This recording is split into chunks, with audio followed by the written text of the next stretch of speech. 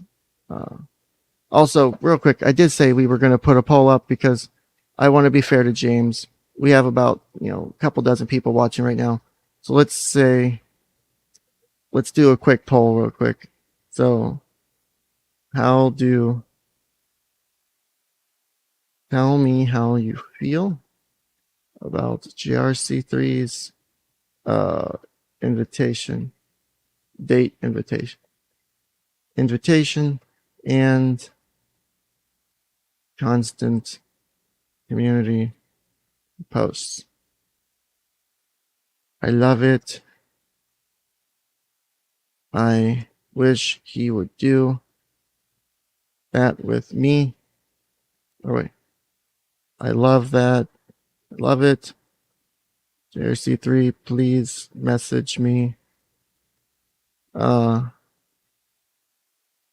God, get me out of this well. And then let's do one more.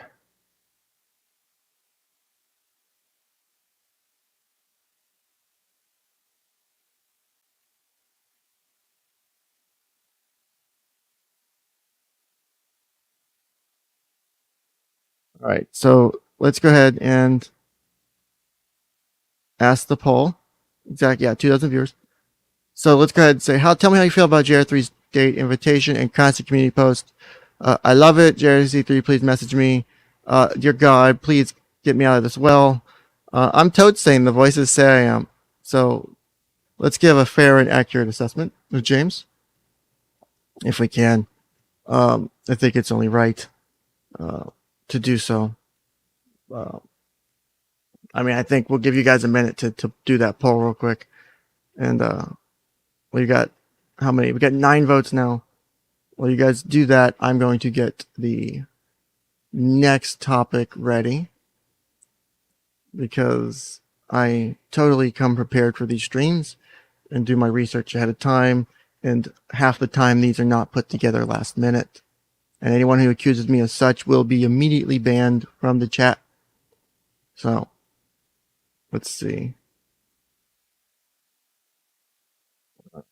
Yeah, his way of going, okay, like, there's so many cues from like my side as the like a mental health practitioner of just stuff that worries the shit out of me.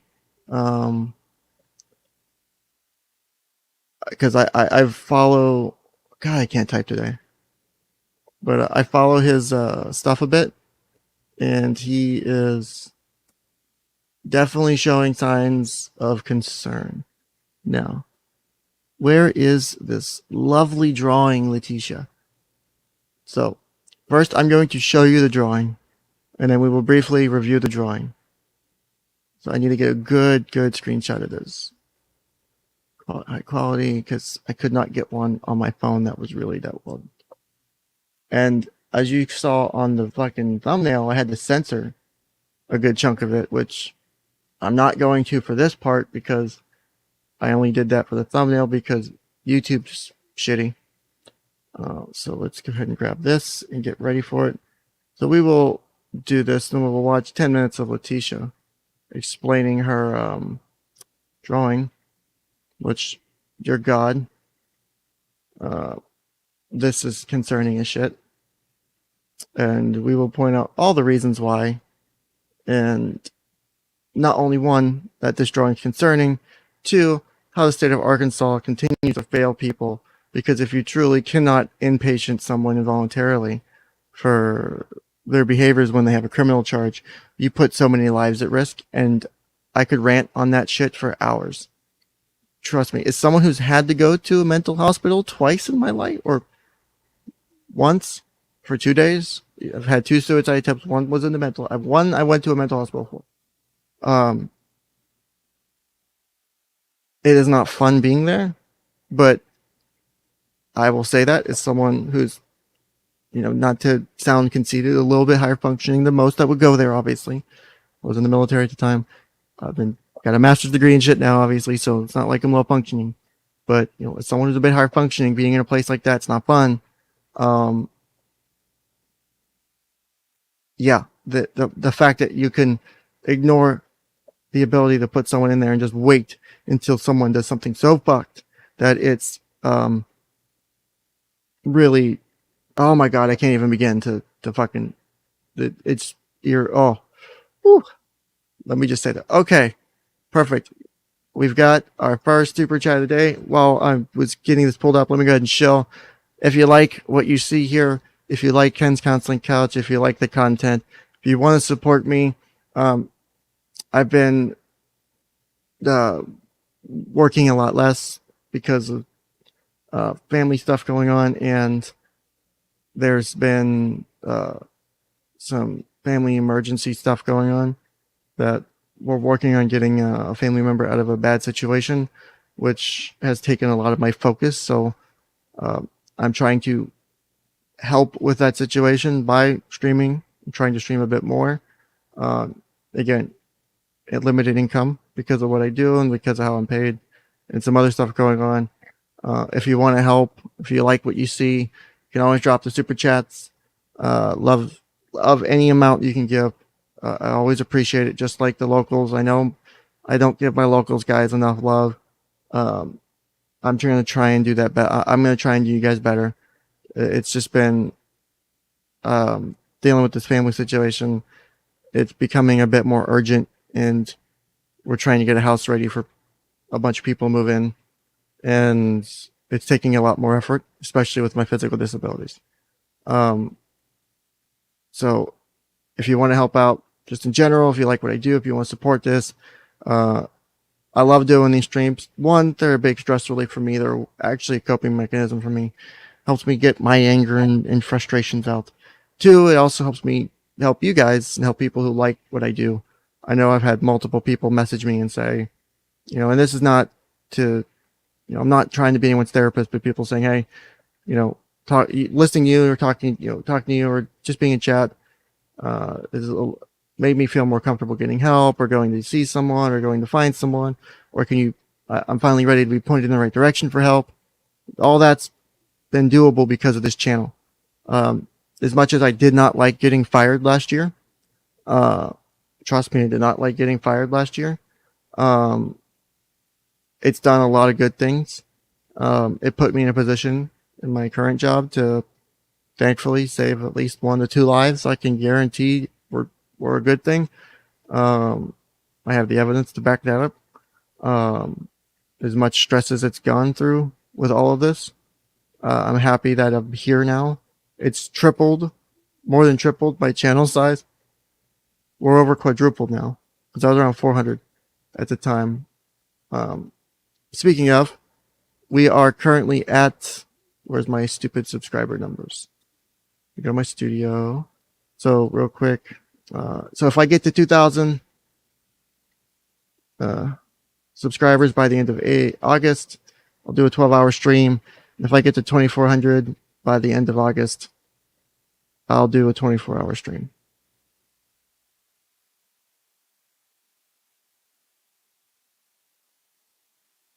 God damn it. I don't want sticky. Oh, no, that's high contrast.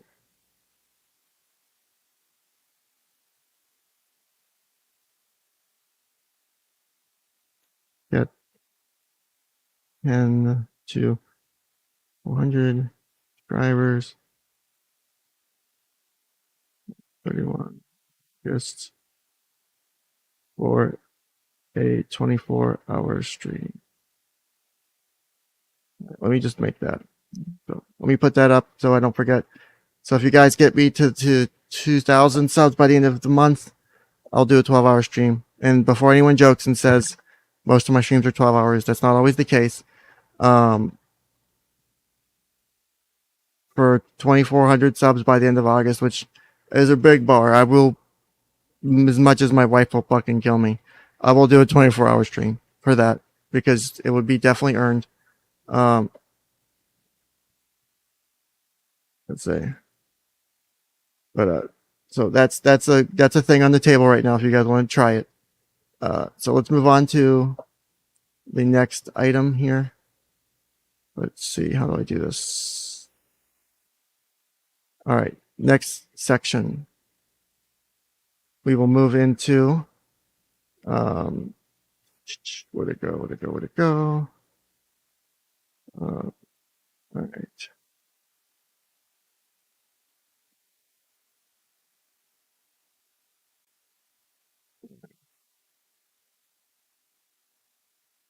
See, we're moving on to Leticia's right now.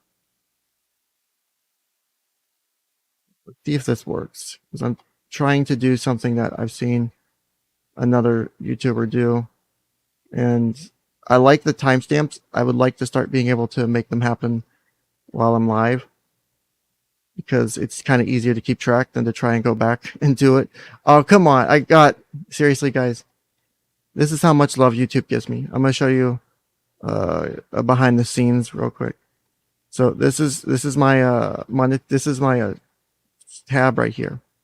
Legitimately, I turned the stream to monetize and it got limited already. Thank you, YouTube. So let me request review. I double checked that my video satisfies YouTube's advertiser-friendly guidelines. Thanks, James. You really, really made my video not monetizable today. I blame you. Good job, James. All right. But yeah, I'm trying to, I'd like to be able to keep the timestamps running. It's just, like I said, trying to juggle a few things. So, but let's see if I can add those to the description and if they'll stay. So, let's see. Oh, is Common the Chaos here? Hey, look, it's Tracy. What's up, Tracy? I find it ironic that so I have my a few reasons why I think she had made the drawing. One of the things I think she's doing is I think she is and this is I think why she keeps mentioning autism in some of her recent videos and stuff. All right. 1 second.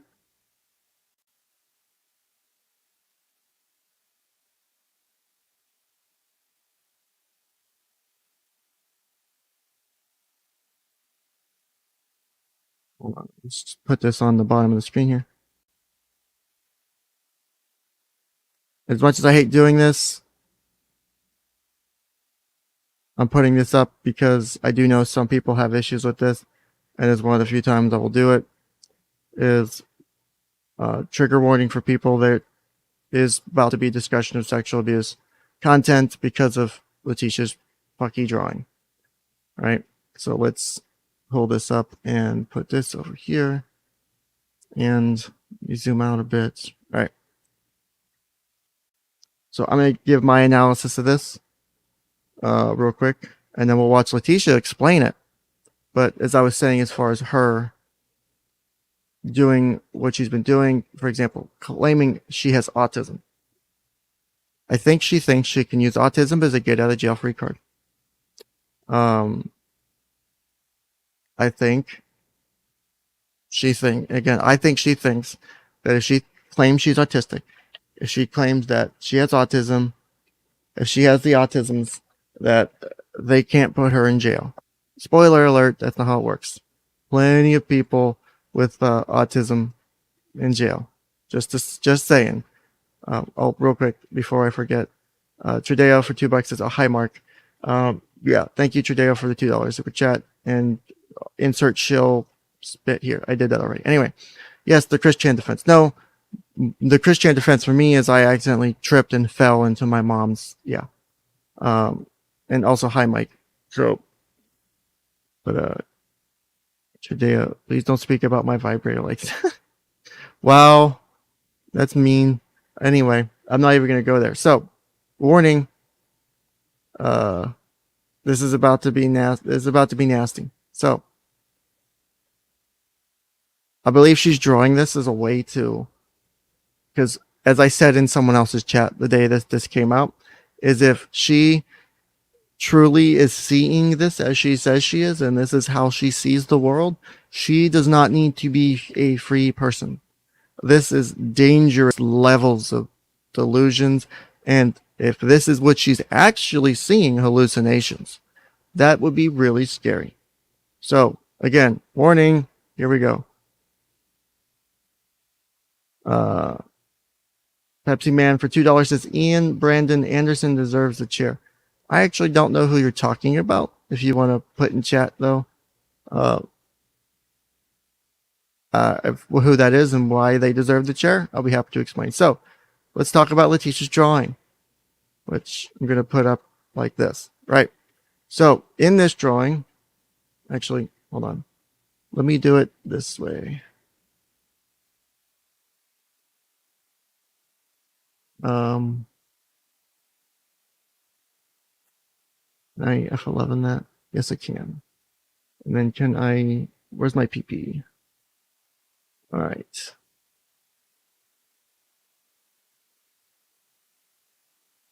Oh, can I drag that over to this screen? Okay, perfect. All right. Now I need the arrow. Wait, no, wrong button. And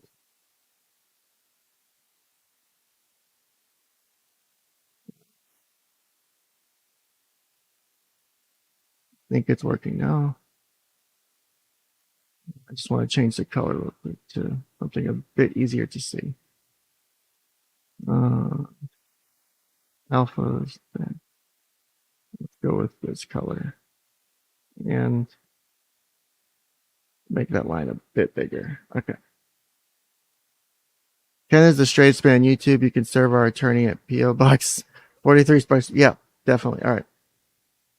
So let's pull this up here. Oh, wait. I got to share window, not screen, to do this. Share entire screen 3.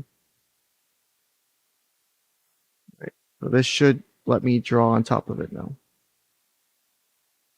So if I go like this, yep, I can draw. Perfect. But why do I not have my arrow? I missed the arrow. The arrow was my favorite thing. It's not like showing up anymore. That sucks. I have to figure that out because I did like that feature of the program. So we are going to start with this image here. So of great concern, again, Leticia, as you saw with some of the stuff we discussed, has made multiple threats about harming her child. And yeah, that's not okay. Let me change to this so that way my avatar is up properly. Okay. So, and then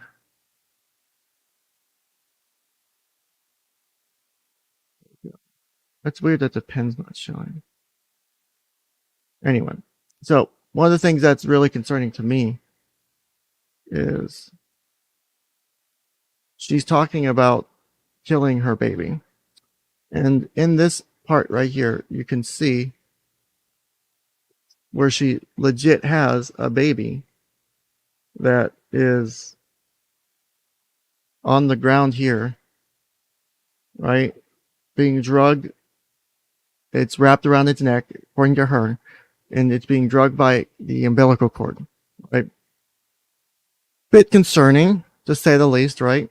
You have a little girl over here who appears to be bleeding or have some sort of discharge from her vagina, and some guy over here with money, and this person here, she states, is representing a father figure in the law. She said that the hero, the champion, all he cares about is the money and how he wants to take control and abuse the little her and the girl.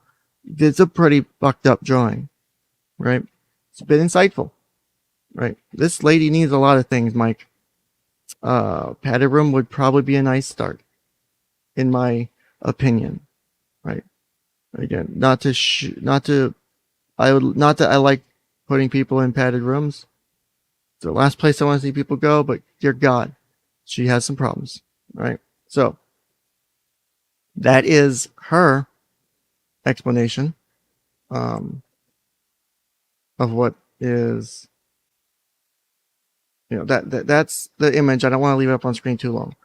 So there are so many issues with this. Now let's listen to her explain this same image, and you can see just as how much of an issue this is, right? So again, this is a 10-minute video. I'm going to let it play pretty much through, and we will because she's finishing it up, and the drawing comes in about 3 minutes.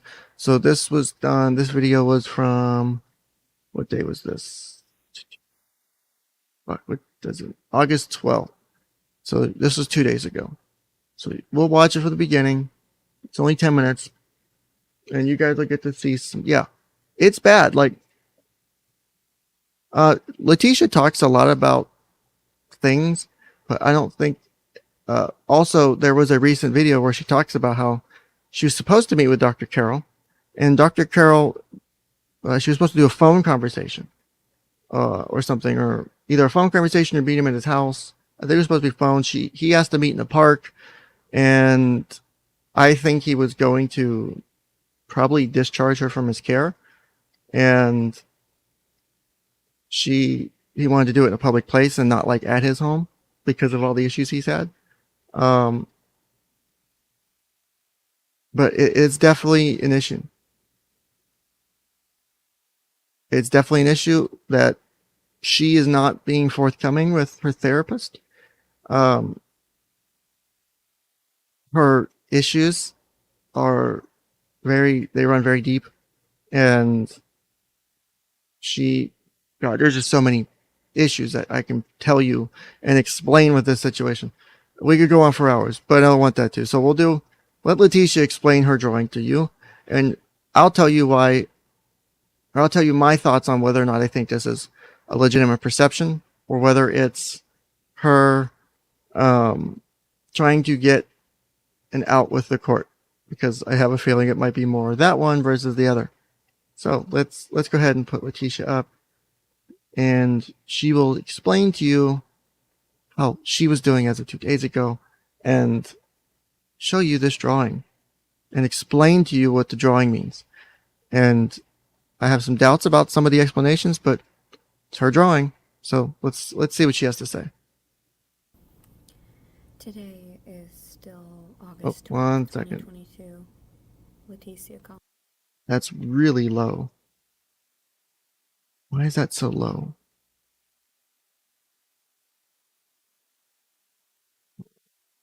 Give me 1 second. That should not be that low. Let me check his setting. Let the boomer tech support figure itself out real quick.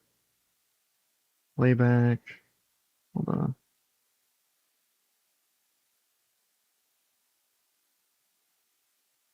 on.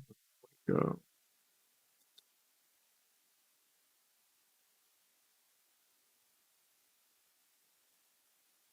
Why is it being such a bitch?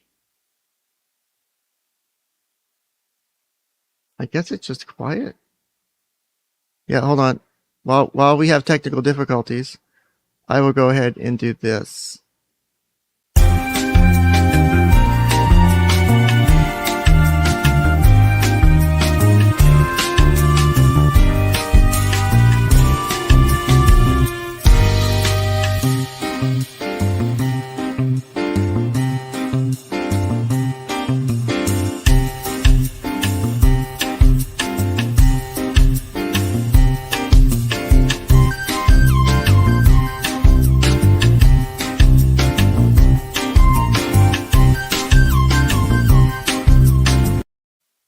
Okay, I think I got it now. Also, rip headphone users. Sorry. Okay, I think that the video is super low, so look. Alright, so let's try this again. Hopefully, I did my volume booster plugin. Yeah, it's 9010 error, so let's try this again. Volume boosted. Today See if it works. is still August 12th, 2022. Leticia calling serving. I thought that I would scribble out some of my emotions, draw it out on paper, and just finish my scribbles. Right now I was uploading a couple videos, so it took me approximately, I'd say, an hour to do this little doodle, and my perception of what goes on in the world around me, the corruption, the distortion, the extortion, you know. I don't know what to say, really. I'm just in a very dark place right now, and I'm trying really hard to not feel so horrible about my circumstances. You're right, her affect is a bit flatter. But at the same time, I know that it's very difficult for me to get by because Also, hi, hello, life. no one ever listens to me. Nobody ever cares about my personal story, my personal issues. Instead, everybody wants to attack me for no good reason. So I figured that I would just draw some of my emotions out because that's the only way I can get my point across sometimes. I think a lot of it is just me being really sick of the fact that, there's so many people that are just so horribly aggressive, horribly misinformed. Yes, we're all misinformed, guys. Do these things to people? Why would you, attempt to harm everyone?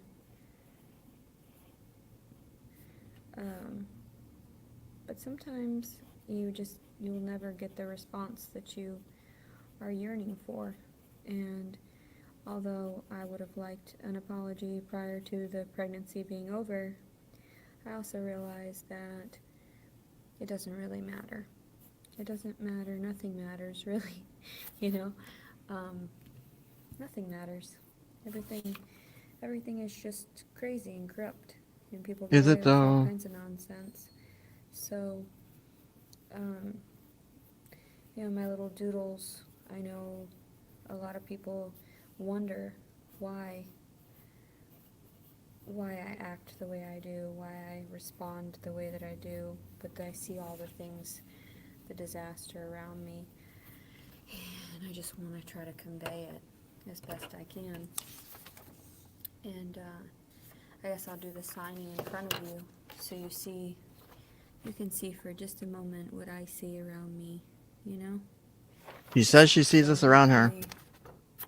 That would be concerning, to say the least. Well, I'll take a photo. That's all I'm going to say on that. And post it up on Instagram.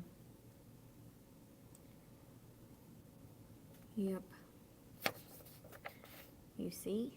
Do you see what I see? Do you see it?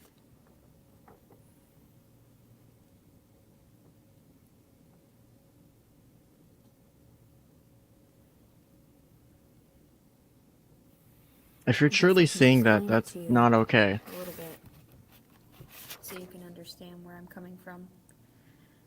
There's a city that's collapsing, a plane flying into the towers, the city, destruction, all up there.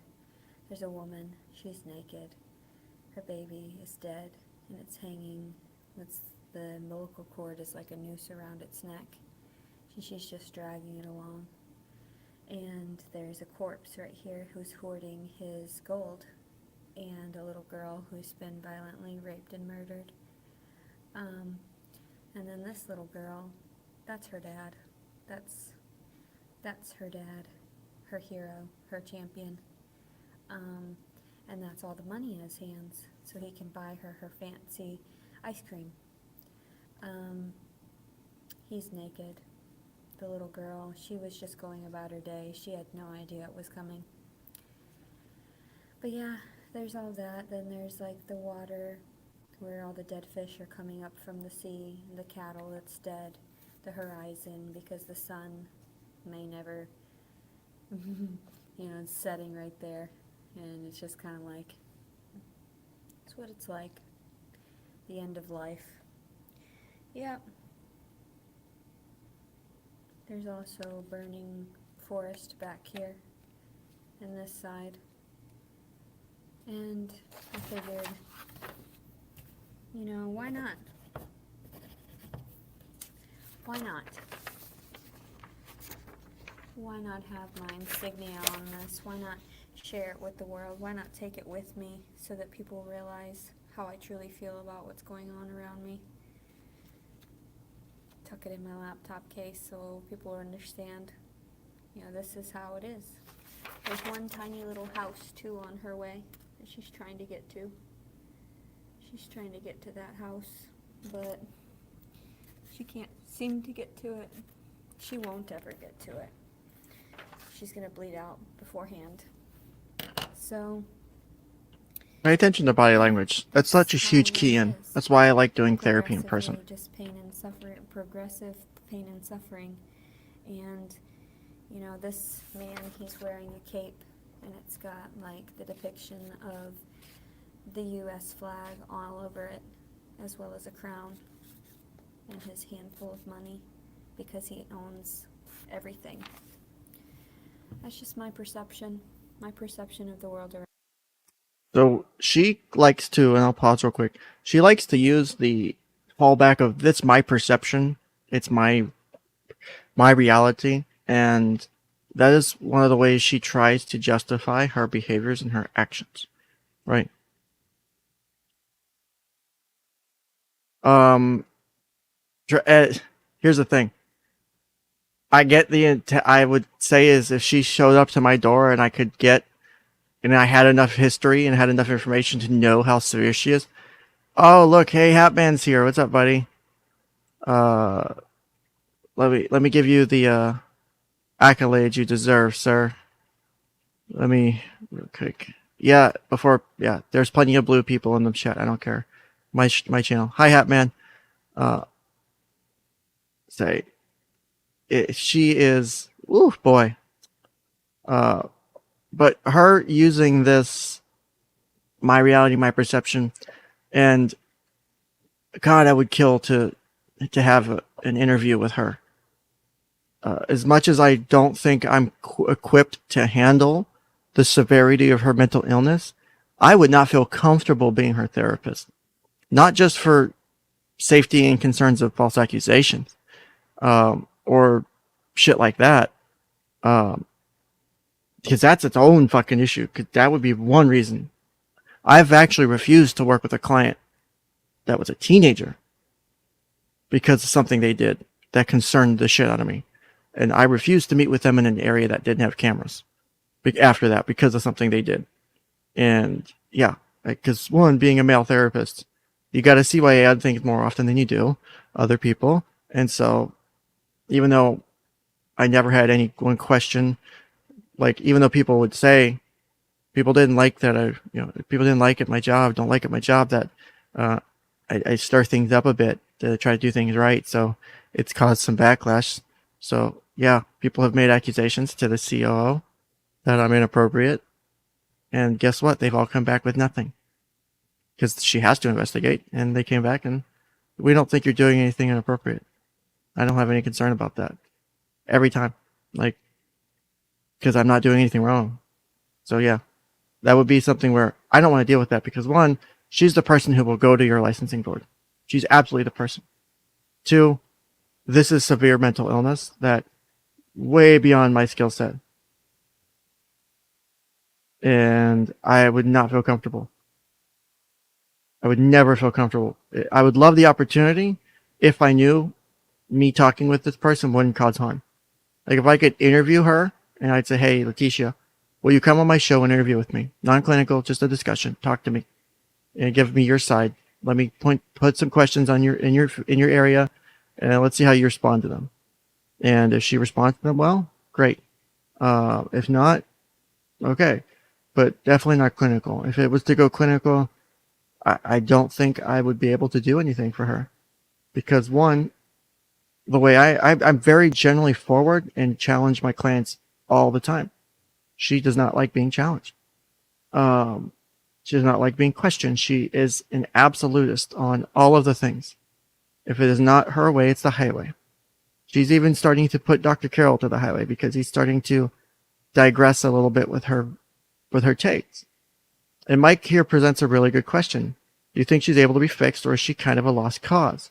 That's actually really good question. The problem is, and this is one of the things we're going to get into with one of our more controversial topics here in a bit, when we talk about pedophilic disorder, I truly believe that every person with mental illness can get some sort of improvement.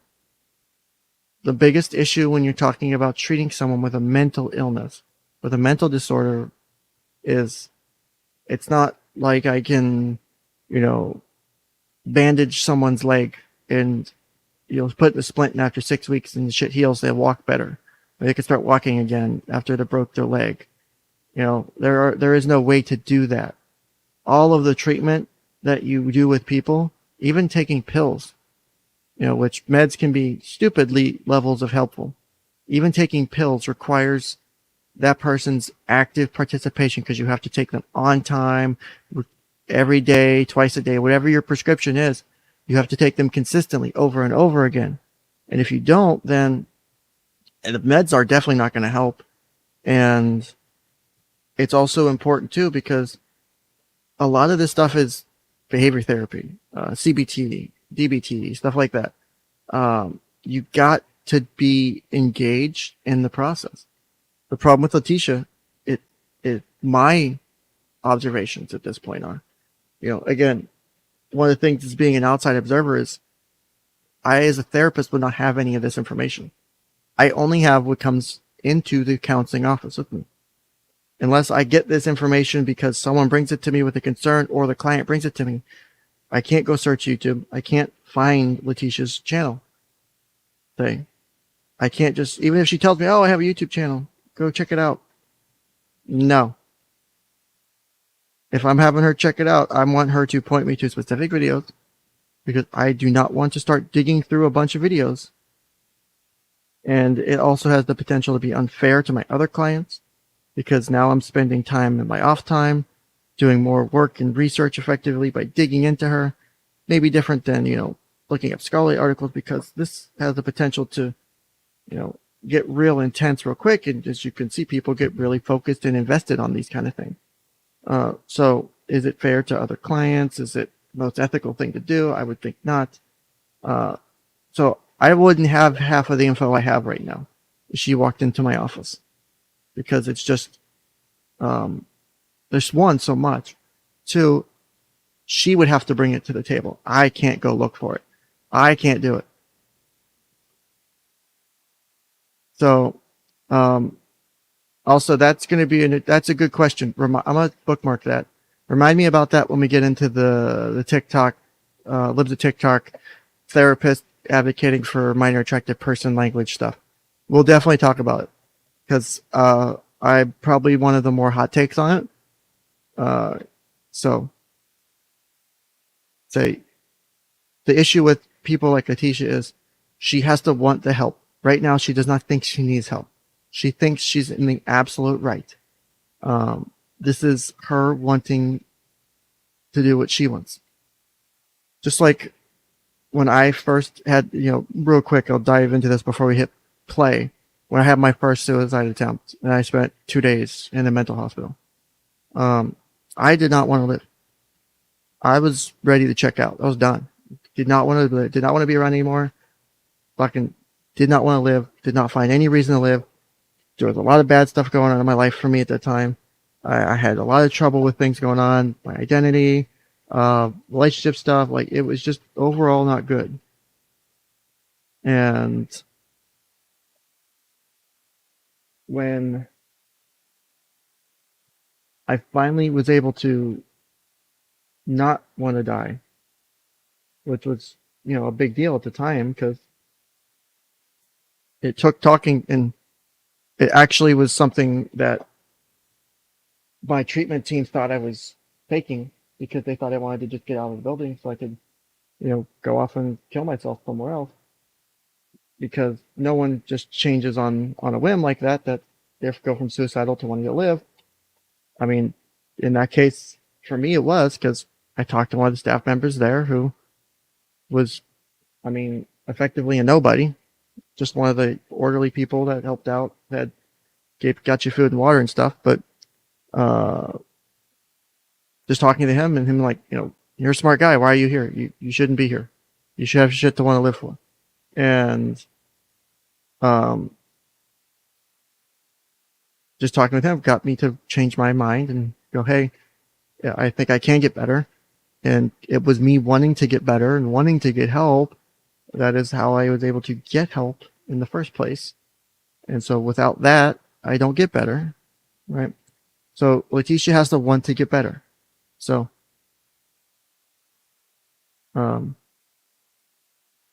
I don't know if she's at that place right now. And I think, just like me, it took a life-changing event, and it took someone being real raw and honest with me. And just like my client I had a couple months ago, took them coming close to ending their life, someone being raw and honest with them to get them to see that, hey, maybe even if it's painful, life, you can live a good life. So that's what I was aiming for. And, it worked for me and it worked for someone else. So I think Leticia needs that moment. And unfortunately, sometimes those moments are usually very big deals because sometimes they don't end up successful like that. They end up with a dead body. They end up with someone getting hurt or killed and permanent scars. Like I had another client, teenager, didn't care about not following the rules, doing drugs and stuff. What happens? They blame themselves for it because they choose to take off and there was an assault and they blame themselves for it. But that horrible event finally got them to want to get their shit straight. I hated that it took that. But it's something they're using to build themselves up better. Sometimes people need that because they need that reality check. Regardless of age, they need that reality check. And that person has it now. As horrible of a way as it happened, it's getting them to where they need to be. So Leticia, I don't think is there yet. So I'm hoping we get there at some point.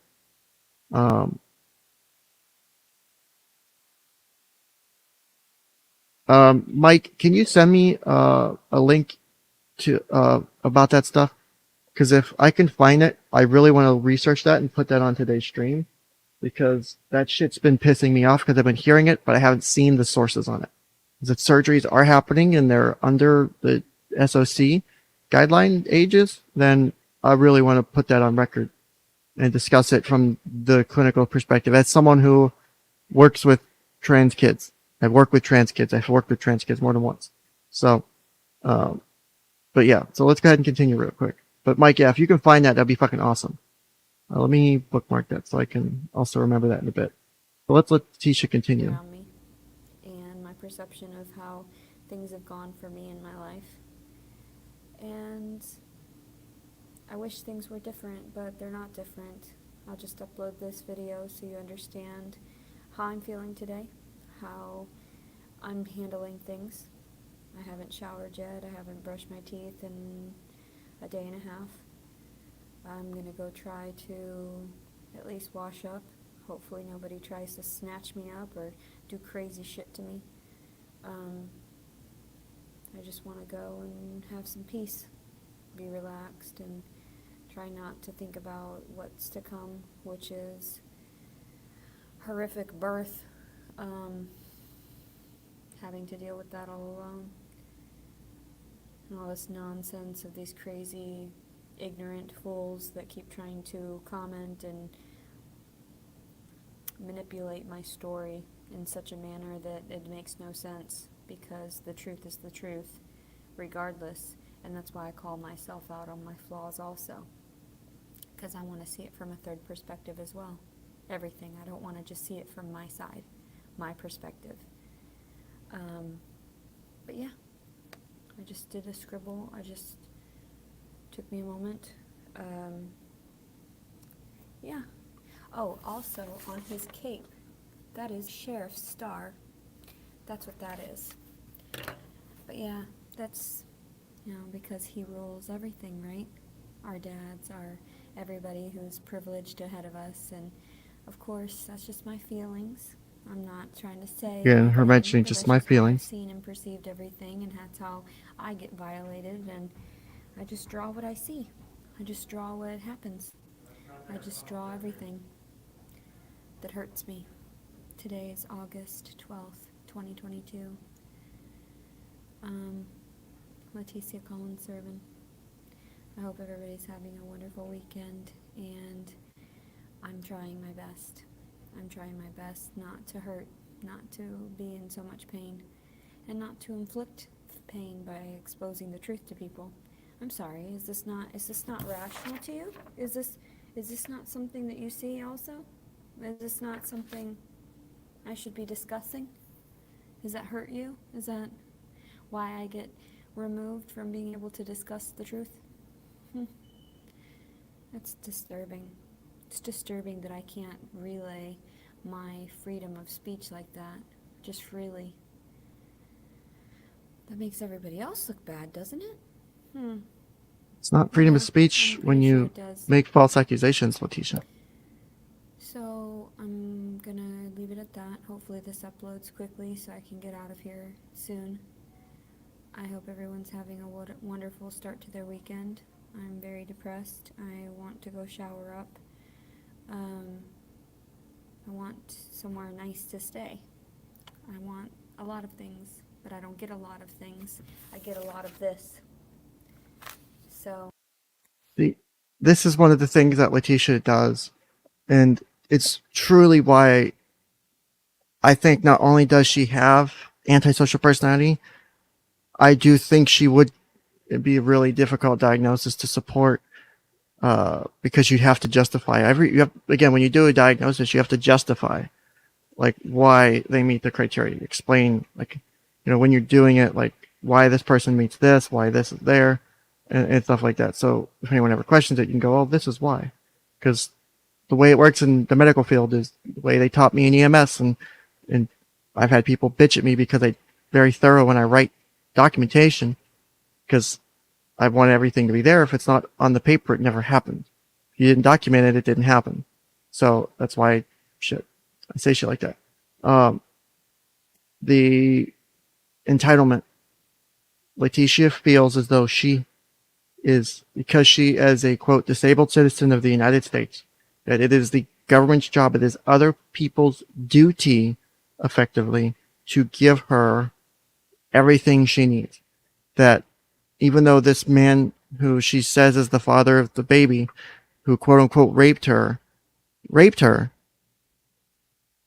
she is expecting him to provide for her, to become a family with him.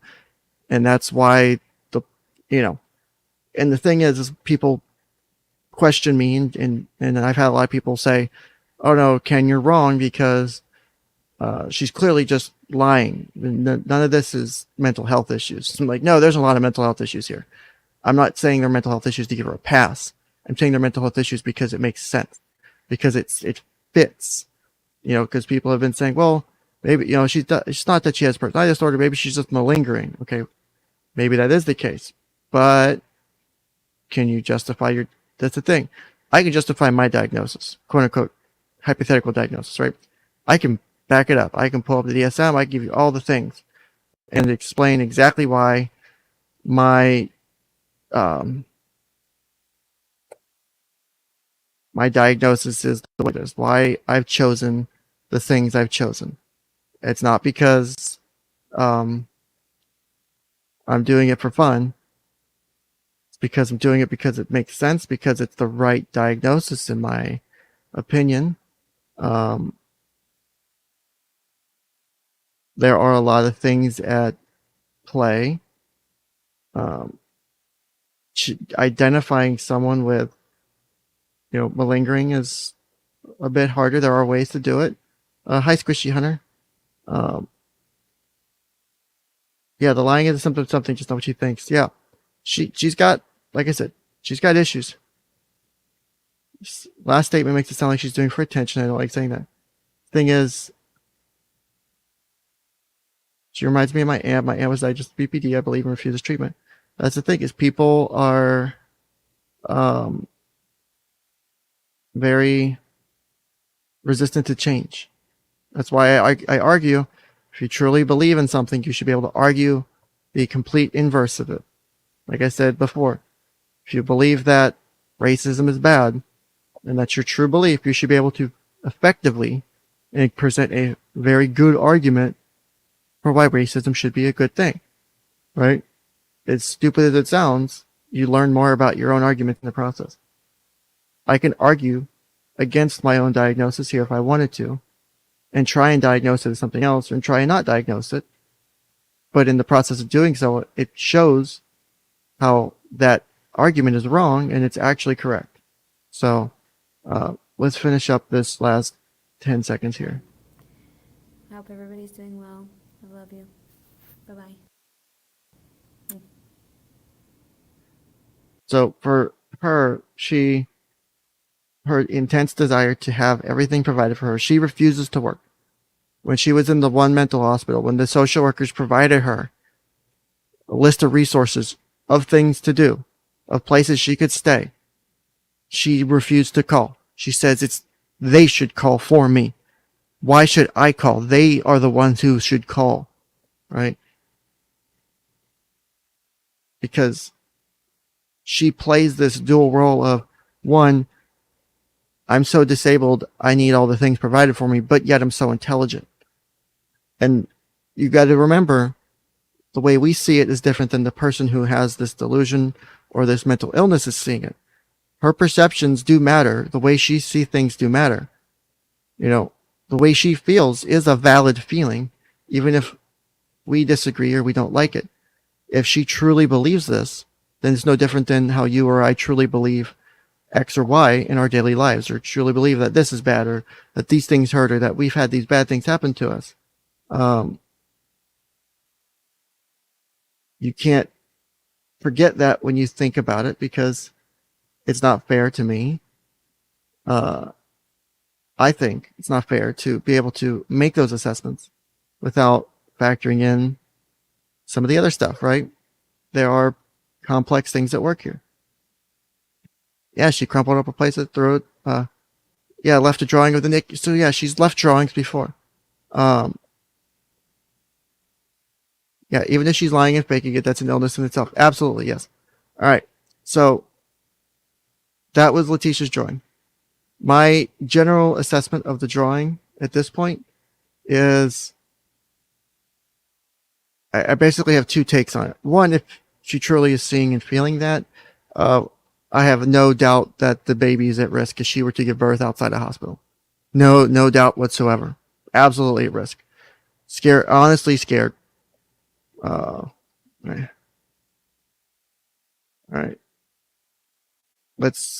And so if she does have those feelings, that baby could get hurt or killed. If she tries to give birth out of the hospital, if she chooses to do what she says and just leave it in the woods and go, oh, I didn't know how to take care of it. I didn't know what I was doing. I didn't have the resources available for me. She will do that if she feels as though, because someone mentioned this the other day in chat and somewhere, or in a comment section somewhere. She's still holding on to hope that the man she thinks is the father will show up at the birth and will show up to be there to help her and provide for her. And it will be a crushing blow for her when he doesn't show up. And I think that could trigger a mental state where she ends up hurting herself or hurting the baby. If she chooses to give birth in a hospital, she might try to, because right now she's running from Arkansas because she's been using marijuana her entire pregnancy. She will test positive for marijuana at birth. The baby will test positive for marijuana. Maybe other things, but definitely marijuana at birth. And she thinks if she goes to a state where marijuana is legal and the baby tests positive, that she's okay, that they're not going to take the baby from her, that she's not going to get in trouble. Spoiler alert, I have yet to find a state that allows that, because, ignoring any women's rights issues at this point, by the time you're at the trimester where, because again, weed stays in your system for 30 days. I'm not sure how long it stays in amniotic fluids and other stuff like that. So if it's the last month of birth or prior to birth, it's basically, should the woman die and you pull the baby out, the baby can pretty much survive on its own, give or take, assuming it's the last month of pregnancy.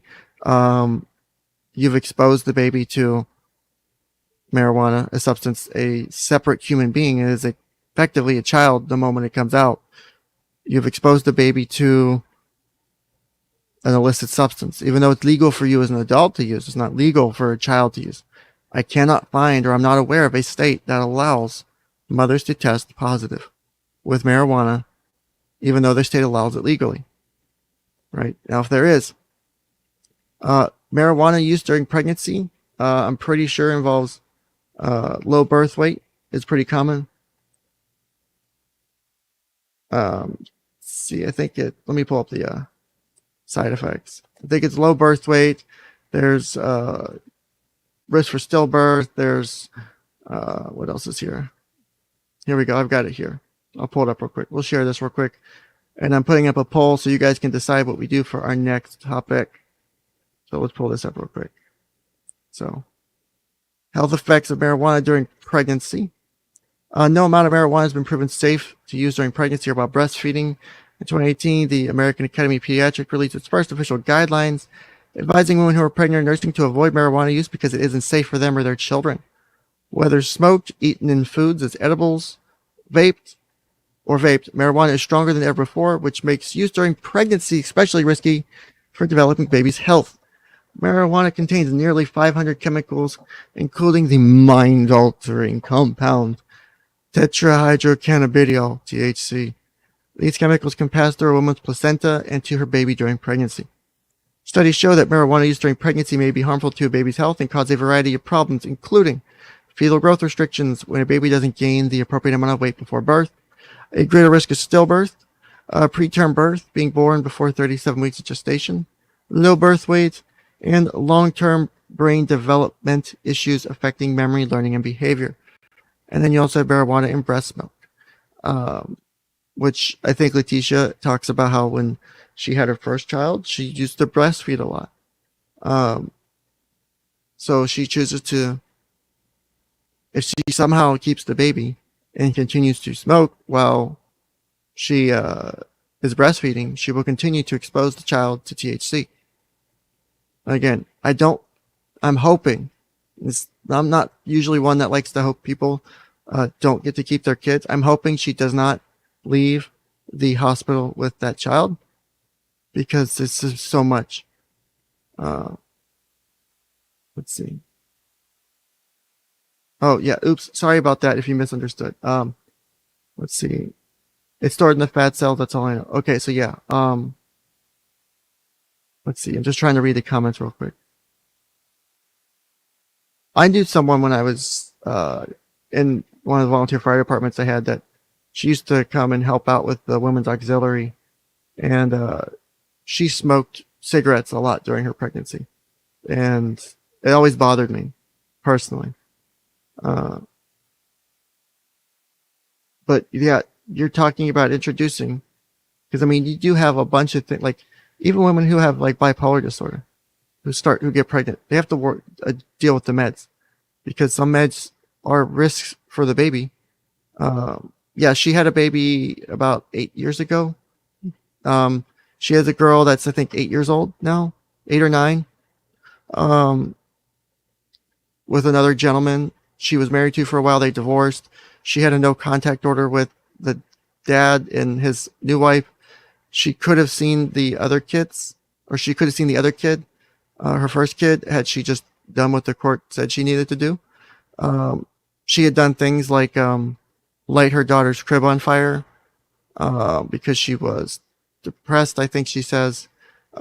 She also her husband got fired from a job, or almost got fired from a job, because she constantly was saying, if you don't come home and help me take care of the baby, then I'm just going to leave it in its room and I'm going to go out and go shopping, or I'm going to go out and do stuff. I mean, it was still like a young baby. And so the guy was always having to come home from work to help deal with it because of her. Like, she had issues. But yeah,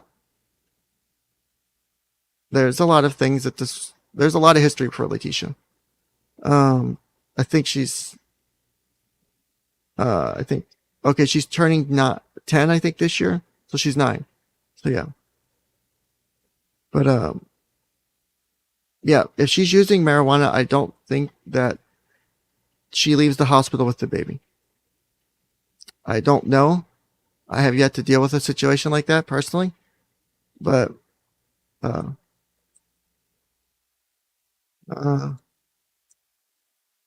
me see something. I'm pretty sure CPS, DCF, whatever the local agency is. Like, for example, in Colorado, it says if your baby tests positive for THC at birth, Colorado law says Child Protective Services must be notified. The decision to continue medical marijuana use with any medication during pregnancy and or breastfeeding is based on whether the benefits of the treatment outweigh the potential risk to the baby. So that's for Colorado. I think someone has suggested she's in Illinois. She's in a state close to Arkansas that allows a legal or medical marijuana or legal, just straight up legal weed. So, but I'm pretty sure you would still need a legal, because she does not have a valid medical marijuana card. It's expired. In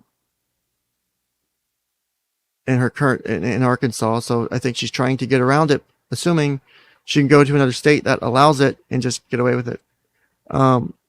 Yeah, it's complex. I don't think she's going to be able to pull it off as well as she does. This chick has a lot of issues. Yeah. The my baby can't handle the cold turkey defense. What's that? Yeah, whoever told, if someone's doctor told them, and I am very doubtful of that. Yeah, I don't think that's actually the case at all. All right, so let's move on from Leticia. I'm gonna put it to a poll to see which one you guys want to do next. Let's see.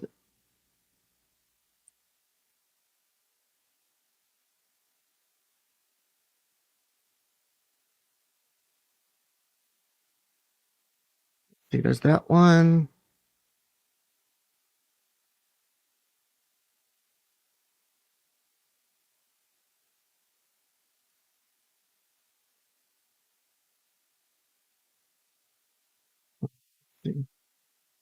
Then let's add option.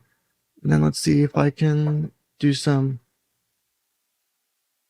Let's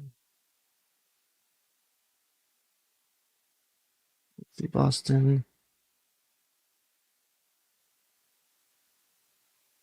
So what I'll do is, I think those are the remaining topics. Let me double check before I commit to that. And then I'll put it to a poll, and then whatever the highest one is will be the thing we'll go to next.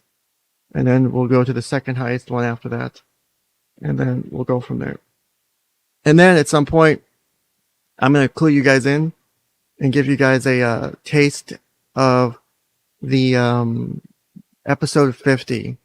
What I've decided to do for episode 50 that might end up drawing in some Karens for a bit.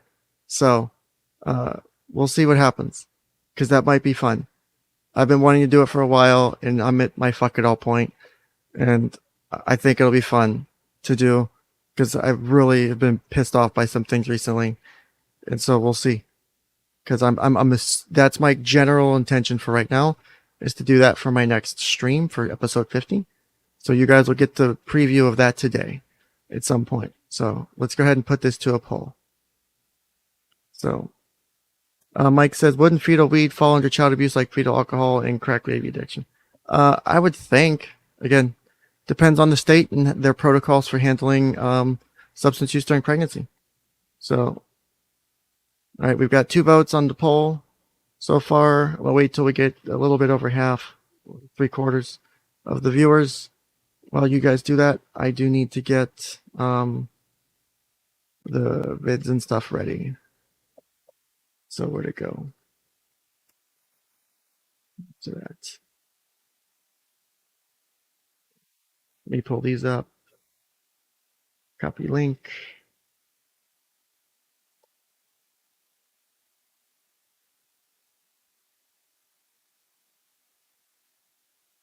I've got the videos for that ready, I think. Let's see. We get some articles on. I had some articles open on medical marijuana use during pregnancy to read later, because I like So in Illinois, it says a woman can be found guilty of child abuse or neglect. In Illinois, if the child's blood, urine, or meconium test positive for drugs at birth. So yeah, in Illinois, it's an issue. The Illinois Supreme calls it a legal fiction. Hold on, let's see.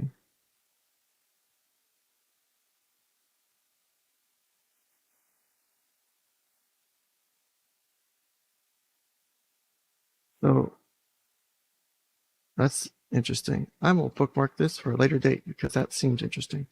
All right, let's find the rest of this shit here.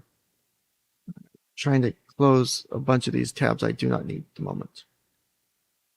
How do I group these tabs? Add tabs to the group.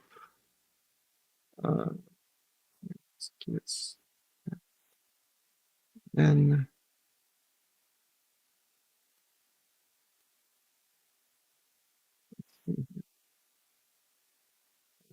hopefully you guys are done with the poll here. We're at 17 votes. All right.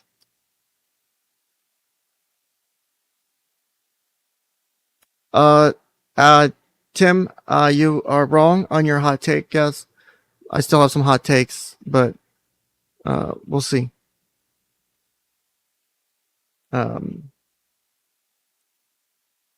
While I wait for the last couple votes to roll in, because we are at 19 votes. I'll give it till we hit. Let's get that 20th vote. Come on, the 20th vote. Come on, baby. Give me that 20th vote. Hold on. I'm gonna regret putting this on my YouTube search because I'm curious to see what happens when I do this. Oh, yeah, that didn't work the way I planned it to. Anyway, here we go. Go back to this, and all right, let's close this poll. We're at 21 votes. Holy shit. Ending the poll now, we have the following results. Ken opens incognito mode. Yes, Ken is always in incognito mode. What's up, Dollhouse Phil? Keep calm and carry on. Yeah, she thinks she's thinking Illinois is the one that's going to be the answer for her. I think she's wrong. No, my hot take is different than most people. If you've watched any of my streams before, you've seen some of my hot takes. I mean, some people consider them hot takes. I don't necessarily see them as hot takes because I tend to treat people in ways that I feel are the best for their mental illnesses. Where'd it go? Where'd it go? Where'd it go? Did I? Because I know there's a lot of criticisms about these issues. And all right, so let me grab some of these other things real quick before I get started because I need to make sure I'm not missing any of the stuff here. Copy link. And copy link. God damn it, there's too many fucking things. Wait, why did that one not open?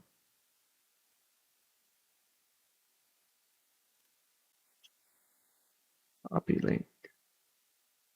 Why are you not working, bitch? Come on, there we go. All right, now I can put you three in this group. And then I think that you guys can be grouped to another tab. And then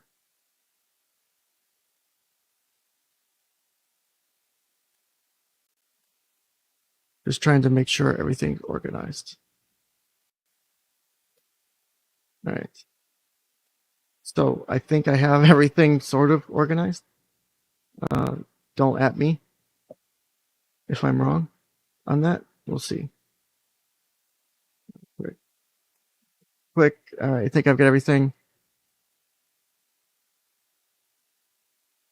And I'm also trying to, which comment? Rishi's the mushroom. Okay. Get neglected, parental alienation. Oh, that's fucked. That's wrong. I didn't even think about it like that. You guys are horrible. That's fucked. That's not even, that's funny, but not. I shouldn't laugh at that, but I am. So you'll see why the parental alienation bitch really irritates me, because one, what is it called when you enjoy pineapple on a pizza? Oh God, what? I think the technical term would be, hold on, I have my DSM open. Give me 1 second. The actual technical term for that would be,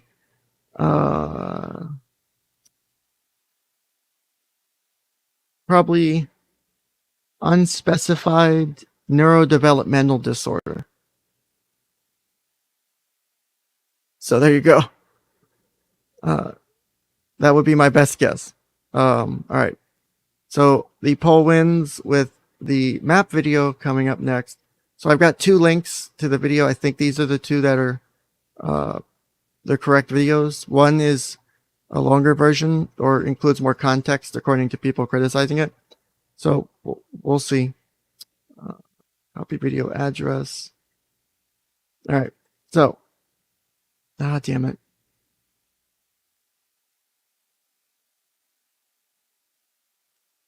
I need to do this without giving away my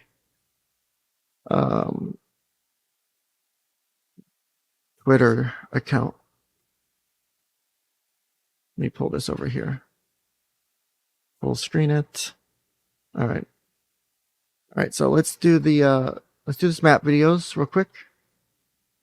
And before I do that, let me try to keep up with consistency, which is very, very common on this show, right? We're very consistent on this show. So let's go to the map video.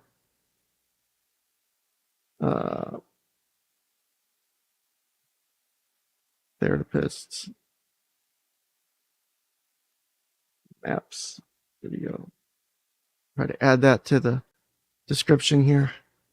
See if it sticks. All right. Let me share screen. Chrome tab. Shit, which one is it? Okay, I think I got it. All right.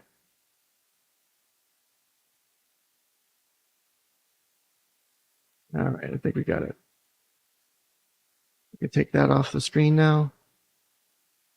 And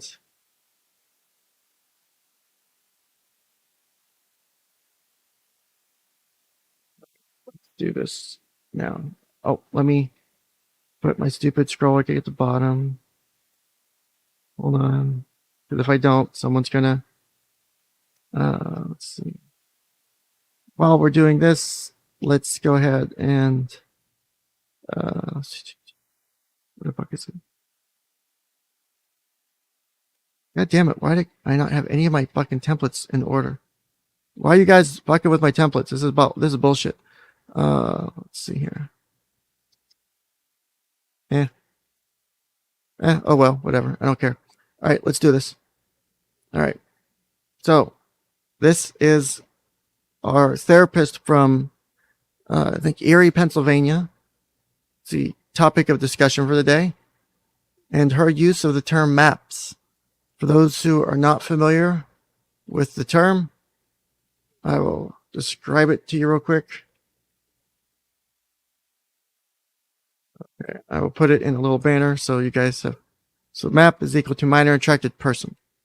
They will explain it a bit better.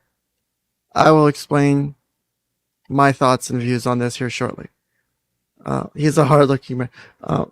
That face puts the rapist and therapist. Oh, that's horrible. How could you say something so mean? No, this is a no bully zone. Please, no bully. Let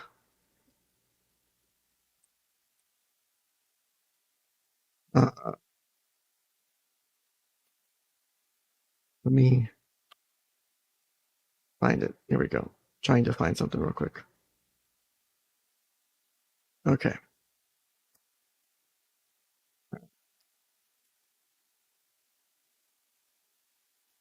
All right, so let's go ahead and start this. And I will jump in as I see necessary, and then we'll play the other one, which someone claims has more context, and we'll go from there. So let's start. Folks, my name is Miranda. I use she, her pronouns, and I'm a licensed professional counselor and sex therapist in Erie, Pennsylvania. And today I want to talk about minor attracted persons. And I want to talk about minor attracted persons because they are probably the most vilified population of folks in our culture. And most folks are making incorrect assumptions about them without actually knowing much about them. And those assumptions create harm for an already marginalized population. You may have noticed that I'm using the term minor attracted persons, sometimes abbreviated to MAPS, instead of the more commonly used term pedophile. And I'm doing this because the term pedophile has moved from being a diagnostic label to being a judgmental, hurtful insult that we hurl at people in order to harm them or slander them. I also prefer person-first language that recognizes that any label we might apply to a person is only part of who they are and doesn't represent everything that they are. We are all people first with many different facets or parts of ourselves, and this includes folks who are attracted to minors. So to start with, let's talk about what a minor attracted person is or who they are. This term simply means that the person has an enduring sexual or romantic attraction to minors. They've not chosen this attraction, just as the rest of us have not chosen whatever our attraction is. You don't get to choose to be heterosexual or to be gay or whatever you are. And you don't get to choose to be a minor attracted person. Some minor attracted persons are attracted to a specific age range of minors, while some are not. And some minor attracted persons are exclusively attracted to minors and are not attracted to adults at all. Some minor attracted persons are also attracted to adults. Okay, so that was the first part. So that was the part that I was originally shared by Liv's at TikTok. I'm told that this here has more context. So let's take this part here. Let me unshare this real quick. Remove full screen. Go here. Trying to make sure.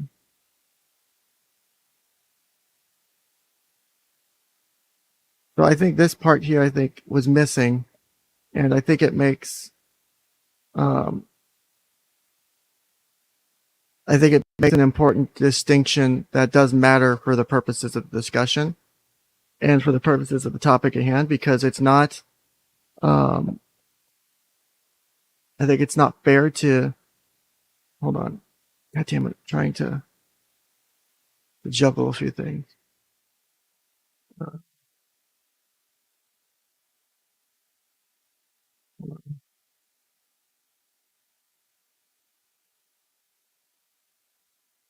Why is it not letting?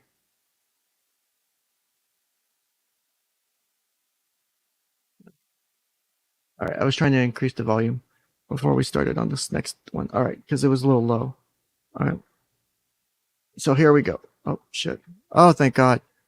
I almost fucking accidentally showed my, my quote-unquote personal Twitter account. So here we go.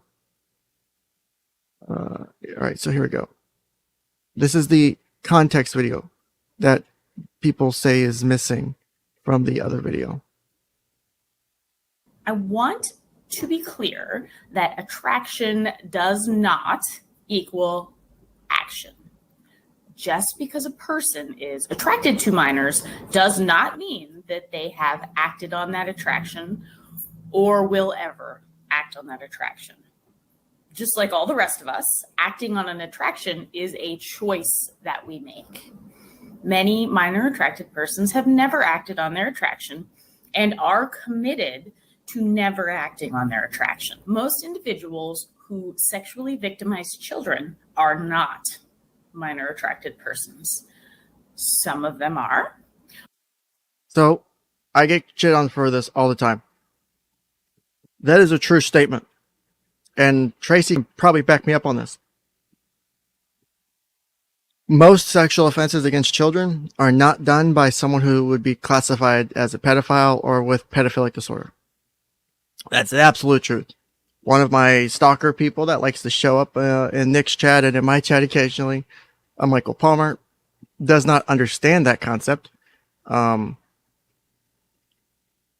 Most of the things that, again, I can find the numbers if people are just, they could be crimes of opportunity. They can be things like jealousy. For example, stereotypical, but an example would be guys dating a single mom, is jealous of the daughter, and so because the kid takes attention away from this, so he takes it out on the daughter. He has, just like you hear the statement of, what is it? That, and again, one of the things that I bring up, people still question me on, and I can pull the stats on that one, is I think it's 30 to 35% of annual statistics on sexual offenses against children. At least 30 to 35% are done by other children. It's called juvenile sex offenses or juvenile sex offenders. So you have kids offending on other kids. It's about a third of all sex offenses annually. It's a huge number.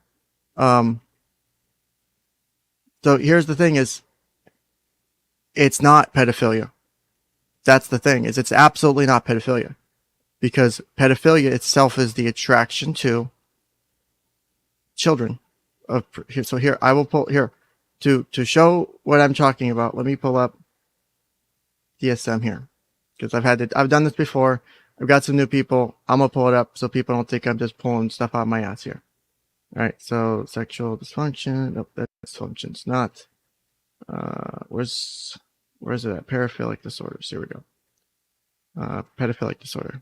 Here we go. So, all right. And I will share the tab to this for a moment. We'll share screen, window, DSM-5. All right.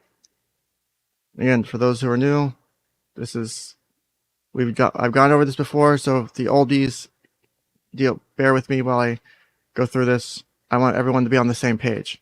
Yes, it's a tangent. I'm pulling up the DSM. I beat you to it. Tracy. I got you on that one.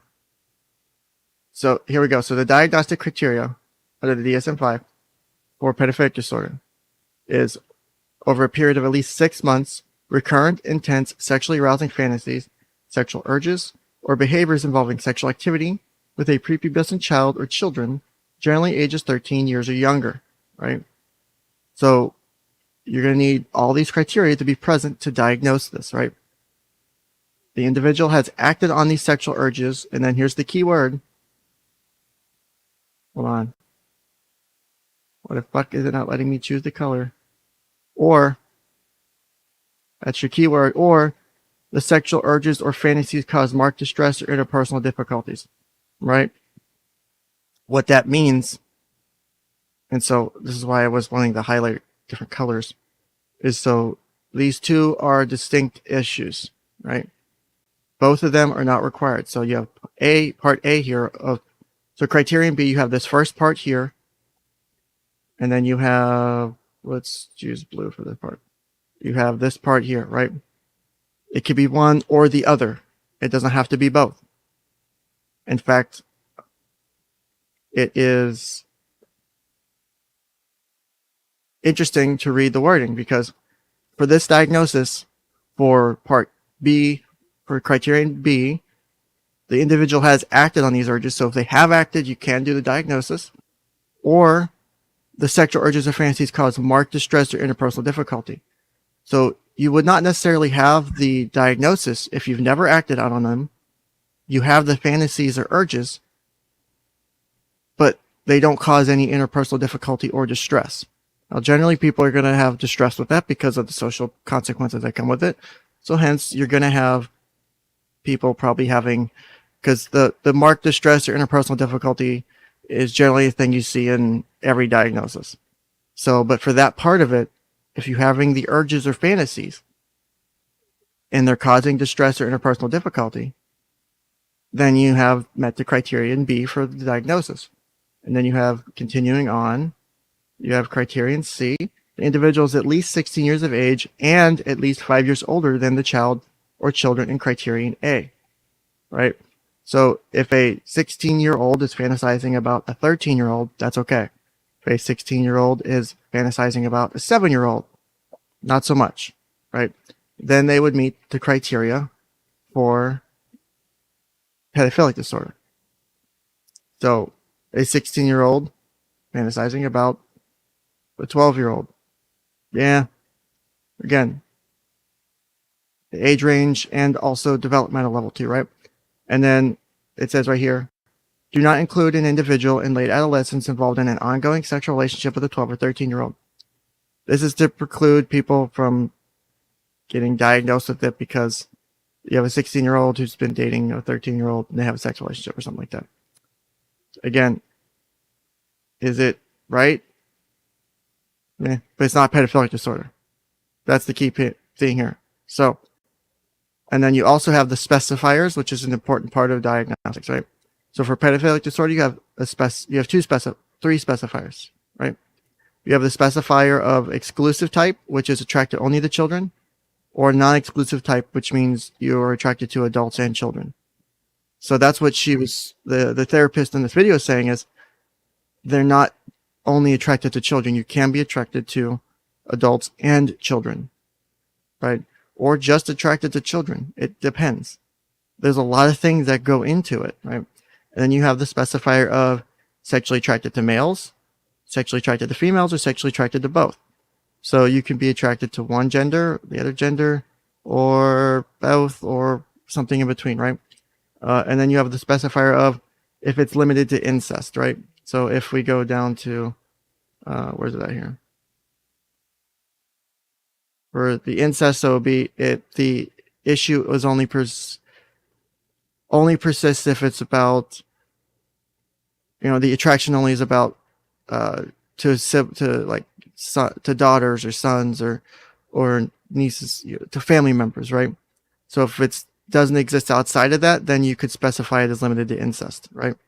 So let me jump back to StreamYard. So that's what I was saying is, oh, hi 𝐓𝐰𝐢𝐿, what's up, buddy? So let's go back up to where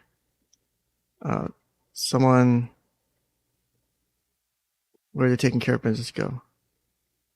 So taking care of business is how is diddling a child not pedophilic behavior? Because one, we just went through the diagnostic criteria. So that's why I wanted to go through the diagnostic criteria, because it is helpful, right? You may think it's counterintuitive, but the sexual acting against a child by itself is not a pedophilic action, right? Because the pedophilia is defined as we scroll back up. Hold on. Recurrent, intense, sexually arousing fantasy, sexual urges, or behaviors involving sexual activity with a prepubescent child. So it's that attraction, that arousal of the child, of like the prepubescent state usually, right? So if you look up, hold on, if I were to, oops, apparently doing that closes the fucking thing for you guys. So let me not do that. So and I've got some other things I'm pulling up in other windows. Trust me, trying to juggle a bunch of stuff. Let's see here. There are some, where the fuck did it go?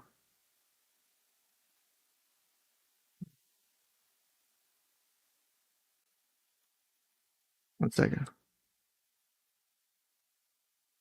I cannot type today to save my fucking life.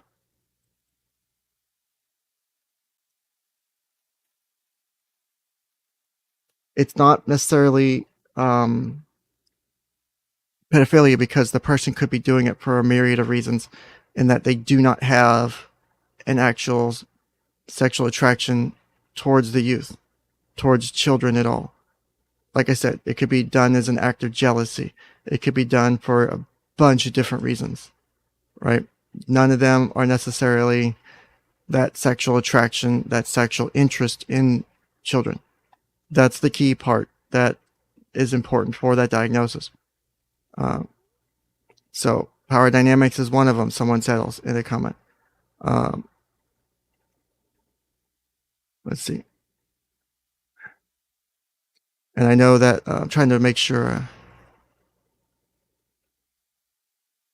because I actually Dollhouse Phil has been Dollhouse Phil and I seem to see a bit eye to eye on this issue. For example, Taking Care of Business says no amount of counseling will help a MAP.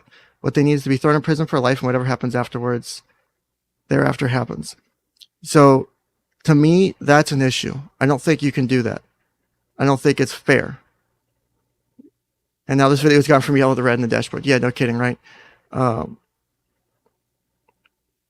me make sure I'm not missing any other comments. DP says, if they're not exclusive, then it's a choice. Not necessarily. Again, it's more controversial. But one of the biggest researchers on child sex offending and on sexual offenses against children, 𝗏𝗏𝗏 has talked about whether or not, because 𝗏𝗏𝗏 has written many books and has done lots of research on child sexual offenses and on kids being hurt and on how that dynamics works and how those things work. And he is an actual expert on the topic. And I've read some of his articles on this stuff before. And this is from like 2012 was one of these articles that he wrote. And I read it like a while ago. There's the potential that it is, there's a potential that it could be considered an orientation. And that by that being an orientation, there is no control over that attraction. You'd be surprised at how many people have the attraction who don't want it. That they're like, I don't want to be attracted to kids. I don't like this. I hate it. Fix me. Make me not. Convert me. Give me conversion therapy, right? So, also, Bunny, very late, and gay. I guess you meant to say gay, but it says lay. There is a difference between the two. I'll make the argument. I believe it's the case. Tim does say, I think the therapist is actually making the same mistake Ken is here. Most people can't distinguish between clinical and practical definitions of pedo. And that's, if you look at the Twitter thread about this, that's what a lot of people don't understand. Is there is, and that's the whole point, that this therapist, while I disagree with, I don't know if I agree with the term MAP, I would probably never use it in practice. The point they're trying to make, and they're using language that's person-centered, person-friendly, is saying, hey, because pedo went from a diagnostic term to an insult, a slander, a degrading term, right? It's no longer being just a diagnostic term. People automatically assume pedophiles have committed offenses against a child. That's not the case at all. And so that's actually a good point, Tim. Thank you for bringing it up. And that's why I always just define the two differently, because they are important to know and they are different. For example, Poopnock says, wishing prison rape of people might be indicative of a deeper mental quandary. So one of the issues is you can't, the way I think Phil and I both look at this, right? I don't know how Tracy feels about it, but I know the way Phil and I have talked about this before. It's if you have someone who has never done anything, who hasn't done anything, why are you now punishing them for something they've never done? That is now a literal thought crime. Are you willing to really open up that can of worms? That is a Pandora's box you will never close. Because if you can do it for pedophilia, you can start doing it for politics. You could start doing it for religions. You could start doing it for all the controversial things. So you can't punish people for something they haven't done yet. Absolutely. So it is definitely a issue that is this is one of those things that people don't like to talk about.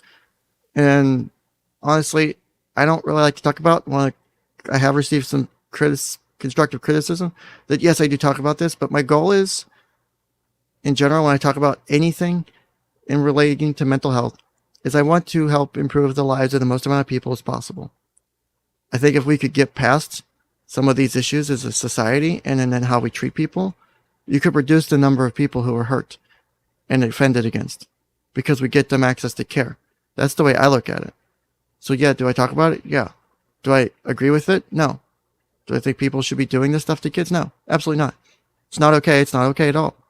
People do it.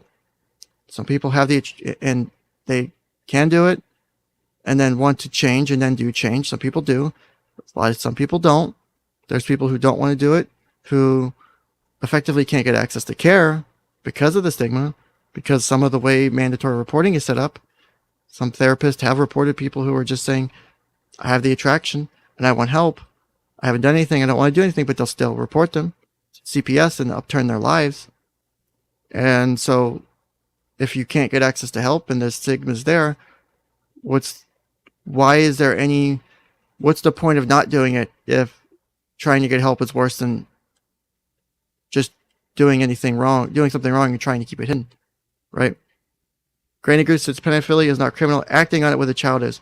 Given real tools of self-monitoring and support, I believe people can be kept safe. Absolutely. That's the way I see it too. I think anyone can be able to improve their mental health and they can improve on whatever issues they have. I've seen people do amazing things in therapy.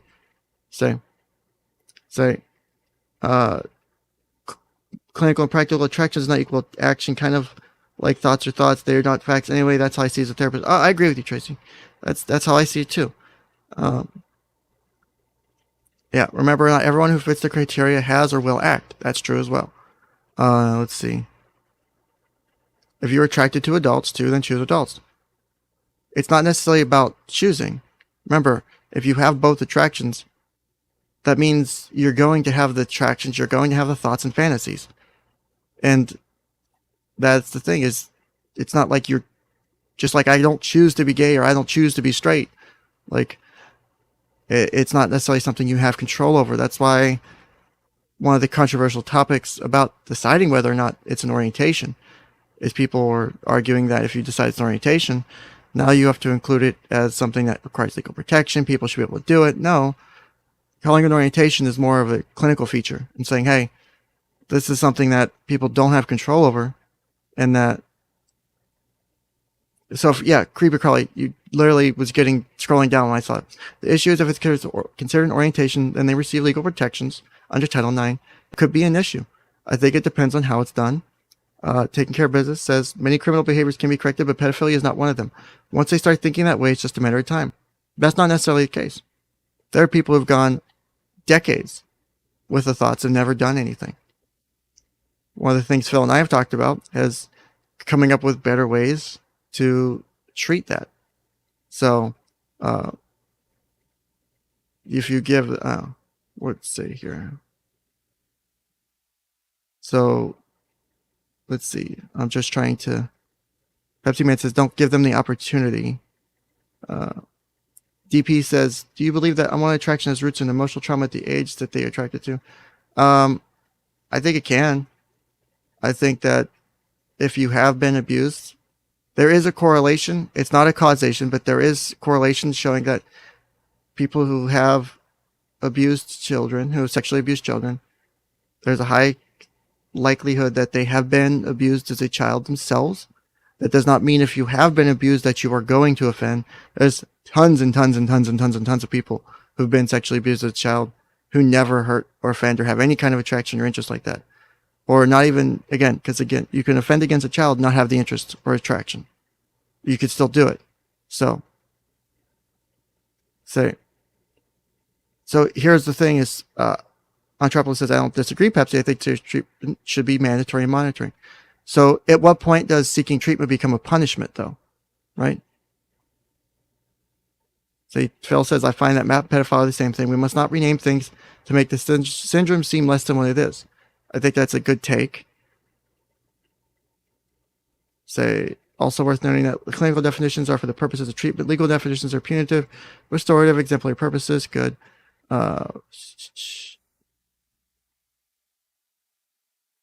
That's an interesting question. If there was a strip that you could put in someone's mouth and they turned color if they were a pedo with 90% accuracy, would you administer it and rely on it?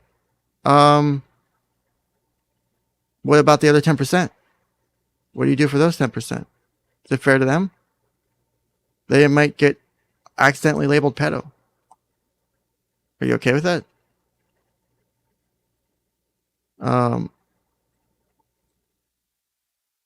Recidivism rates around violent crimes, not including sexuals, around 83%.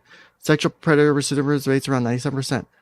I'd like to see those, if you can cite those stats. I've seen different stats. For example, one of the stats I've seen, and it's more about juvenile sex offenders, and it's actually really interesting, is juvenile sex offenders have the lowest recidivism rate of any crime. So if they have sex offended, not only are they the least likely to ever sexually offend again, they're likely to do any other juvenile crime. Their recidivism rate is that low. Like over petty theft, burglary, anything. The recidivism rate is that low. That shows that there are effective treatments to deal with it. My question would be, relating to that statistic, is are we putting in place the right treatment to actually give people help, right? So, thought crime is a dark, dark corridor that we can never reemerge from. I completely agree with that. The slippery slope isn't preventing you will never prevent pedos. That's the thing. You cannot prevent pedophilia. You cannot prevent people from being gay. You cannot prevent people from being into certain kinks. You cannot prevent people from killing people. If we could, we would have done it a long time ago, right? Mike makes a good point. You own a gun, therefore you must want to use it on someone. No.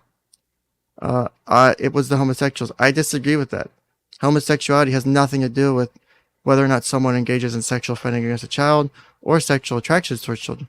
You have very common heterosexual pedophiles. Say.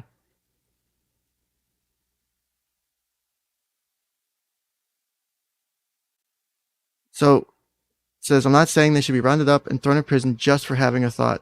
But if they do, lock them up and throw away the key. So if they have the thought or if they act on it.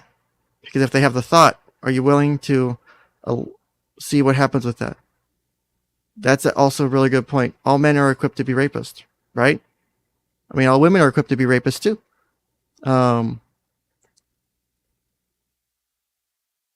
Oh, if they do commit a sex crime. Okay, I see. Well, if they do commit a crime, then yes, it's an actual crime. They should suffer the consequences of their crime. I thought Twitter pushed for thought crimes. I completely understand where you're coming from, Ken. Thank you. Calming the cat says, you can't punish for a thought crime, but you can look for red flags, trust your gut, and set a healthy boundary with people that don't appear helpful to you or your children. That's just agree as well. I thought of killing people. Does this make me a murderer? Well, a potential murderer. So I would ask the question, why are you okay with that? Why is a murderer better than a pedophile?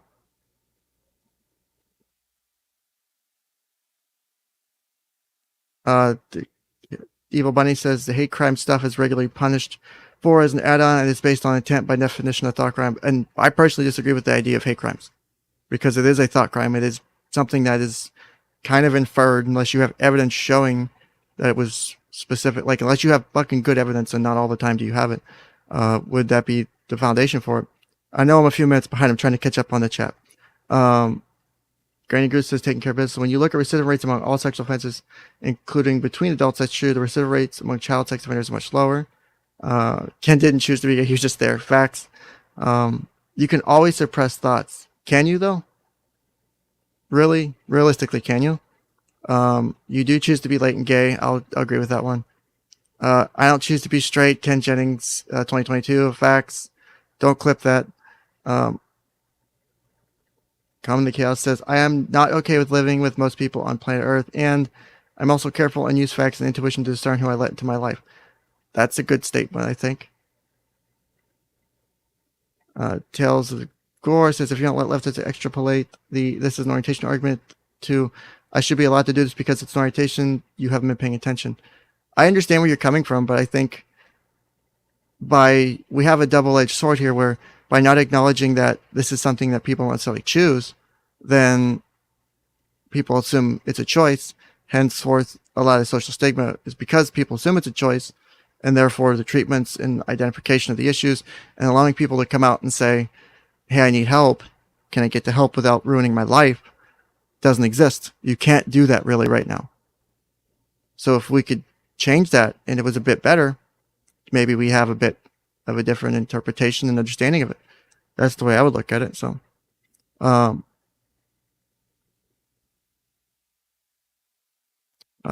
Tim says, the real problem is that no one's been able to suppress the thoughts so far. Not everyone who is having those thoughts offends against a child. Because one, if it was the case, the incidences of pedophilia amongst the general population are pretty high, given the percentages. I think it's several percentage points among men. So the amount of sexual offenses against children would be done by more pedophiles, wouldn't it? I think the numbers would be higher for those who have pedophilic disorder being offenders versus non-pedophilic disorder offenders. So people do suppress their feelings. Just like people suppress the urge to, kill someone because they've been offended or hurt, or their reputation was tarnished or something like that. People who struggle with lower inhibitions and lowered ability to think things through may act out and commit crime more than someone who doesn't have that ability.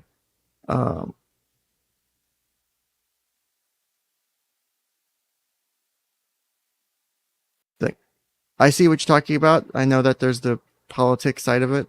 Again, my point, I'm not here to argue the politics of it. I'm here to argue that what the therapist, I think, in this video was doing is pointing out that you have people who have an issue, who have a disorder that's not fun to have, right? And they're trying to treat that person, because this person works with sex offenders. They're trying to treat that person as a human being, because if you really want them to get better, you would treat them like a human being. So by giving them a different label, by treating them and not having that stigma attached to it, maybe it helps them. Maybe it helps their population do better with lower recidivism. I don't know. You would have to talk to this person and talk to her and see how she does and see what her statistics look like on her client population. Tracy says, you're right. We can't suppress thoughts. We can only deal with the thoughts we have by not acting on the ones that will hurt ourselves or others. That's so true. Let's see. 10% false. Yeah. Are you okay with the false conviction rate? Thanks for backing me up there, Kent. I'm just backing up what I think is the most effective way to help people, right? My goal is I want the least amount of kids hurt at the end of the day. I don't want people hurt. I don't want people molested. I don't want people raped. I don't want people assaulted, period. I don't want anything like that. So yes, is my views a little bit of a hot take in regarding to how you deal with this? Probably a bit. I know I've been criticized for it before. But there are certain things you can't, low recidivism rates among children sex offenders. Yeah, it's absolutely low. It's amazingly low. But you could, if you try to proact it, Tim, just like we can, but require brutal human rights abuses. Look at other countries that abuse the rights of their people. Look at first world countries like Canada and Australia and England, the UK,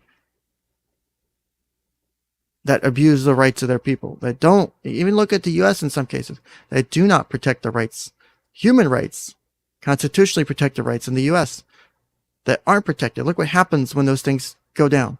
Look at how fucking horrible people get handled. Look at Count Dankula.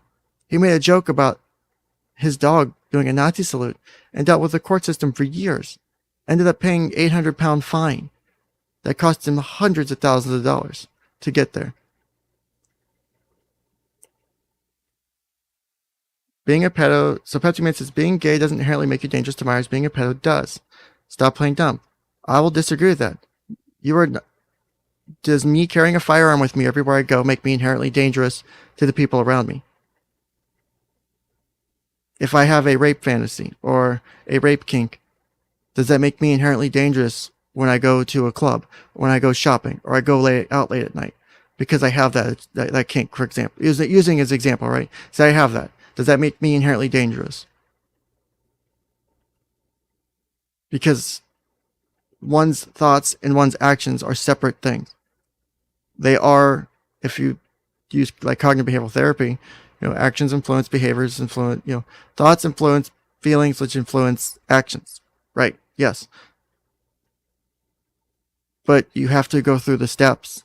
You can change, just like the whole basis of cognitive behavioral therapy is being able to change how one feels after something happens, after a thought. They can change their feeling, which one changes their action. So you can have the thought of, oh, this, I have this attraction towards whatever, or I would like to do this, and then you can change your feelings and go, no, this is why this would be bad, and so no, I don't actually do that harmful thing. I don't actually do that bad behavior. That's the whole way we would do things like that. So, I need statistics on that because I don't know that off the top of my head. I had some papers a while back from when I was in grad school that showed some really effective techniques out of, I think, somewhere in Switzerland or Norway or something, where they had implemented some effective treatments for pedophilic disorder, and the recidivism rates at like 5 years were like single digits. And it was both for offending and not offending, I think. And you had really low recidivism rates for an effective targeted type of treatment. So I have seen those numbers before.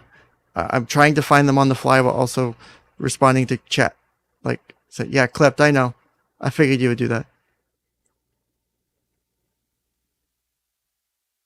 Adults who offend against children who have very low recidivism rates. Granny Gruce, if you have those numbers, could you, if you have citation to those statistics, could you get them to me? If you can post them in chat. I won't let you post a link, but if you put a space between the .com or whatever, so it doesn't make it a URL, I can copy it and try and find it.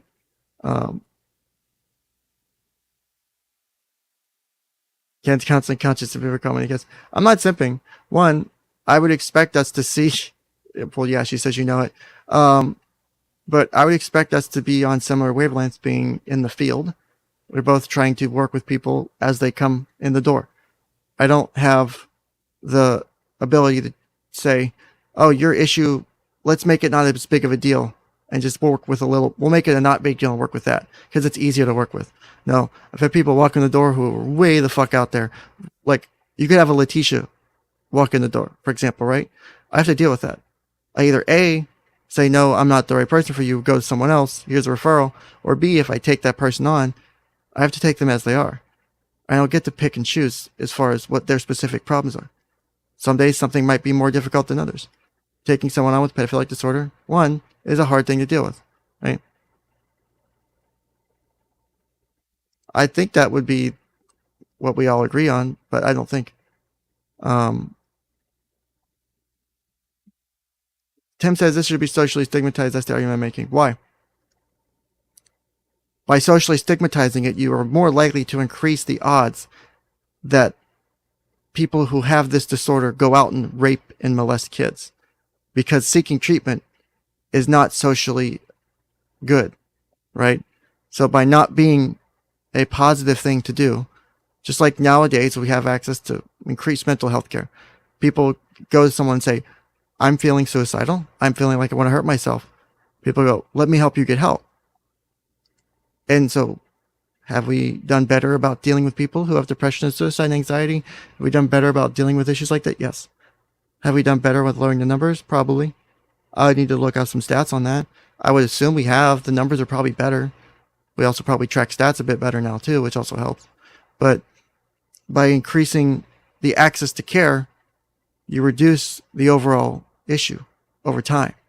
So by giving people access to help versus socially stigmatizing them, just like legitimately in my county right now, there's a fucking issue going in front of the county commission that's probably going to end up in front of the Supreme Court because they're trying to make it to where it's impossible for someone with a sex offense, a felony crime, to basically live anywhere in the county because of how they're trying to redefine what is a park and what businesses qualify as parks and shit.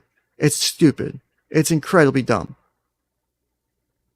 Yes, people go to prison. People serve their time. They should be able to leave prison and go, I have served my time. I'm reformed. I can leave prison. That's the whole point of leaving prison. If you're not leaving prison, you shouldn't be leaving prison if you're not reformed, if you're not doing better. So if you left prison, but now our county decides to put in place this law that makes it impossible to get access to a place to stay because you can't rent anywhere within 1,000 feet or 1,000 yards of a park and businesses or public attraction or whatever the fuck they're calling it. Now all the businesses can now call themselves a public attraction. Where the fuck are you going to live? There's nowhere. That would be unconstitutional. So, this should be, so Call Me the Cat says, y'all are great here. I've been treated better in Ken's chat than in the true crime community I was introduced to on YouTube. Yeah. Critical K and her, I really want to get your story about all the bullshit with Critical K one day. Tim says, I can't argue like this to 200 characters. Tim, Tracy, do you guys want in? Or Dollhouse Phil, do you guys want to jump up and do this argument while we're here? I can drop the link. We could drop the link. Yeah, they can learn. Yeah, see, I work with children in my private practice. Sex offenders not even allowed to play. So yeah, so Tracy chooses not to. I would see this as super hot take. Unfortunately, people do see this as a hot take. People see getting people access to help like this as a hot take.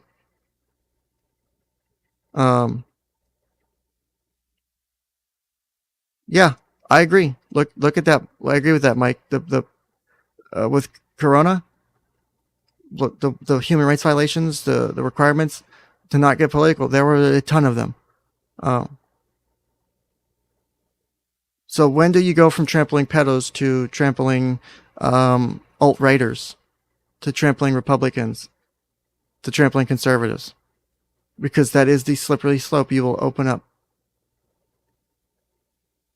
See, I would disagree with that. I would disagree with that statement. I don't know. Yeah, but there's also, I never said that was necessarily positive to being a pedophile. But I'm saying that just because you have that doesn't mean you're going to do something with it. So you can't, yeah, because there's no way to effectively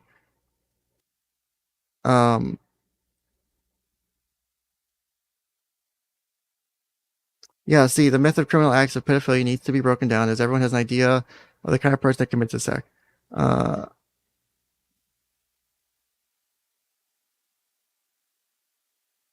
Say, if you're a pedo, then get help and don't be around children. If you do act on it, then you need a 9mm lobotomy. See, I'll disavow that part, but if you do need the help, but if getting help makes your situation worse, then how do you effectively get help?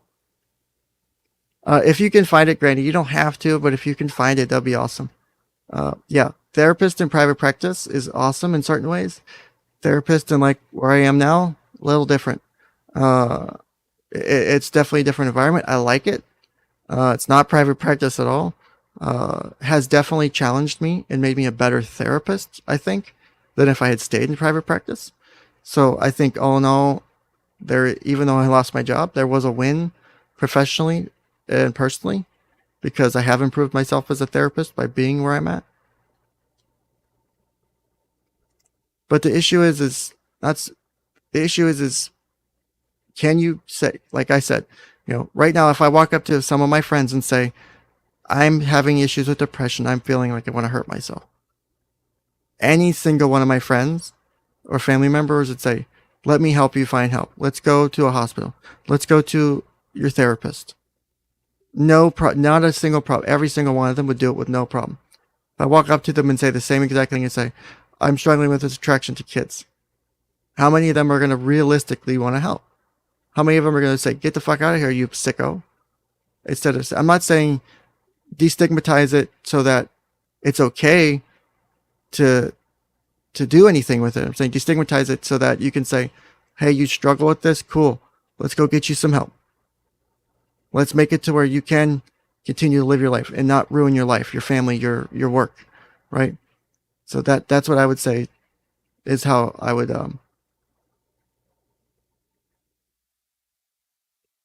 yeah, it's hard to, trust me, it's hard to sit on this side of the fence and make this argument. I mean, sitting here is, a complex place to be in because it's not an easy statement. It's not an easy place to take. All right, so I'm going to drop the link in chat. So Tracy, Tim, and Phil, if you guys want to jump up and have this conversation real quick, feel free to. Yes, punishment legality should be based on stuff that happened, not just thoughts. I agree. Shit, where'd it go?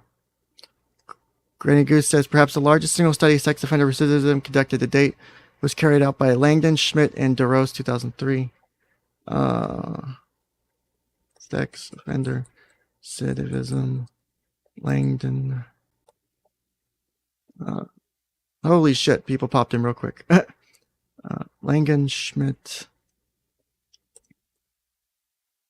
Hold on. I think I found what you're talking about. All right. So we have a couple people joining us. Welcome, Tim. Welcome, Phil. Hello. Hi, guys. Tim is here with his hot takes, and so is Phil. And then Tracy, if you want to jump up too, feel free to jump up if you got the time. We've got some echo. Well, who's echoing? I'm not hearing any echo. I mean, there's a couple people in chat too. I know Take Care of Business, Pepsi, if you want to jump up too and make your argument, because I'm like right now, Pepsi, I know we're disagreeing on the inherently dangerous part. If you want to jump up and make that argument, I'm willing to do that because I think I disagree with you on that statement, but I'd be interesting to be able to talk outside of 200 characters because YouTube chat sucks for that. It's not easy to make those discussions. Yeah, there are therapists who treat pedophiles by separate spaces from where children are being treated. Yeah, there are ways to do it. Let's see. Drop the link. That's fine, Ken. That's not in charge of anything. Great discussion. Love to hear what Tim has to say. Another clip. Let's see. Working in community corrections. Let's see. I'm just trying to catch up on chat real quick.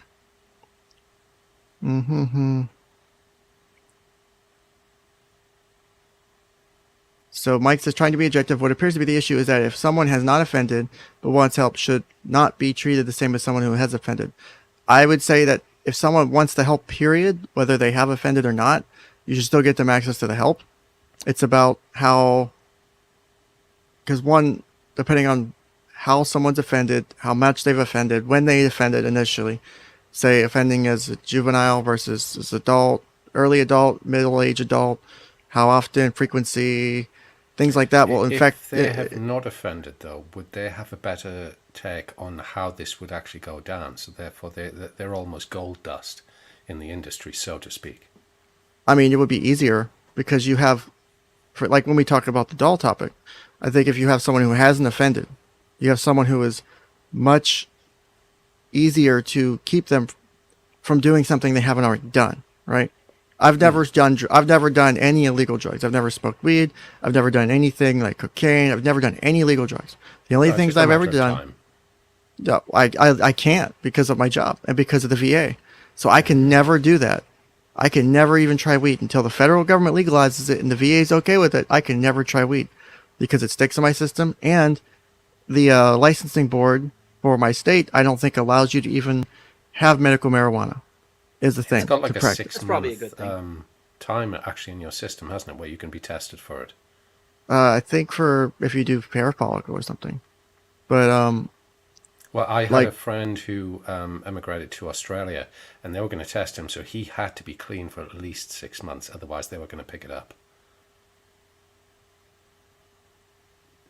DP said it sounds like this problem with unwanted attraction is similar to the mind of addiction alcoholism. Is that wrong? I guess it would be different. That's a hard statement to. Yeah, the unwanted attraction is actually the probably the most interesting one. That's the person who would like, I'll try literally anything to stop having the disorder. People will do a lot of things, and unfortunately, people end up hurting themselves in the process. Like people and that's argue. The thing is, if that's your only solution, like, look, you're attracted to children, right? And if you think, okay, maybe I can't control myself 10 years down the line, the only solution is to self-yeet. I think I'm okay with that. But people could say this about violence. It's exactly the same sort of thing. I mean, what some people yeah, tend the to say, triple. Ken, you're aware of triple Y chromosome, right? Or sorry, double Y chromosome syndrome. Refresh my recollection on that just to make sure we're on the same page. If you're born with 3 sets of chromosomes, 2 Ys and an X, it's like it's like male hormones on steroids, or well, I guess they technically are, whatever. But it's supposed to make you like incredibly high rate of extreme violence. God damn it, I gotta look it up, but I'm pretty sure it's called double Y syndrome. And well, I'm sure there's a number of them though that of biological sort of like ideals which will make you more greater proclivity to violence or sexual activity or whatever it happens to be, which is the crime that we're talking about. But these are outliers; these are not the norm. No, I get that, but where I was going with that is that actually is a group identifiable with an extremely high rate of violence. Is that so? Ken's hypothetical is: can we take action on those people if they're not diagnosed until with they the actually condition? commit a crime? That's the thing, because we live in a society where you are innocent until you actually have been proven of the crime. Yeah, unfortunately, being proven guilty of the crime means that a child got raped. Well, yeah, but with that idea in mind, let's just restrict everyone, put everyone in their pods, make them eat the bugs, and then all of the children will be okay. Although the mental capacity will be greatly diminished, but that's not the point. Do you see, like, you're just replacing one crime with another? Oh yeah, 100%. So I mean, the reasonable balance though is, and I mean the root of this, the root of all of this is going back to the therapist language of like, well, let's not offend the pedophile, let's not stigmatize the pedophile, but we're taught from a very early age that being a pedophile is wrong. Well, indeed, but we don't know what we mean by the pedophiles, if I use the North American terminology. Oh yeah, exactly. Are we talking about somebody who has the inclination, or are we talking about somebody who's committed the crime? Because there's a big difference in those two, if you ask me. True, and I mean, like, not all grapes are equal, right? That's indeed. Just in general, we talk about this all the time on Drexel's show. Not all grapes are created equal.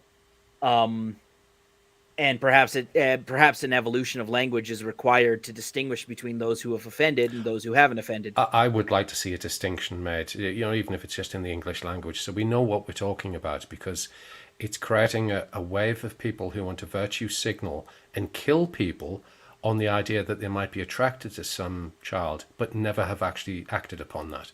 To me, that's the greater crime. That's my problem. Because we've got the Salem witch trials if we do that all over again. The problem is the clinical distinction versus the practical distinction, right, Phil? Not everyone understand. Well, how many people, as a percentage of the United States population, understands the DSM's definition of pedophilic disorder? Less than 1%. That'd be where I'd start. Yeah, I would say that was about right. Yeah. So if you're looking at are you going to educate all of America on the correct definition, or do we have to start looking for an alternative? What is more practical in application? Now, we could jump on the back of something that's already happened. Now, if MAP happened to be somebody who was just attracted and pedophile happened to be somebody who committed the crime, I'm okay with that if we change the meanings. At least then we know what we're talking about. Yeah. I would say... Well, here's the thing. I don't think MAP is the correct way to refer to someone who has the non-offending, though. Well, if you think it in the English language terms, it makes more sense. I mean, It does. it might have gotten a connotation which people dislike, so we might need to get a different term. But you can see where I'm coming from on this one, though, right?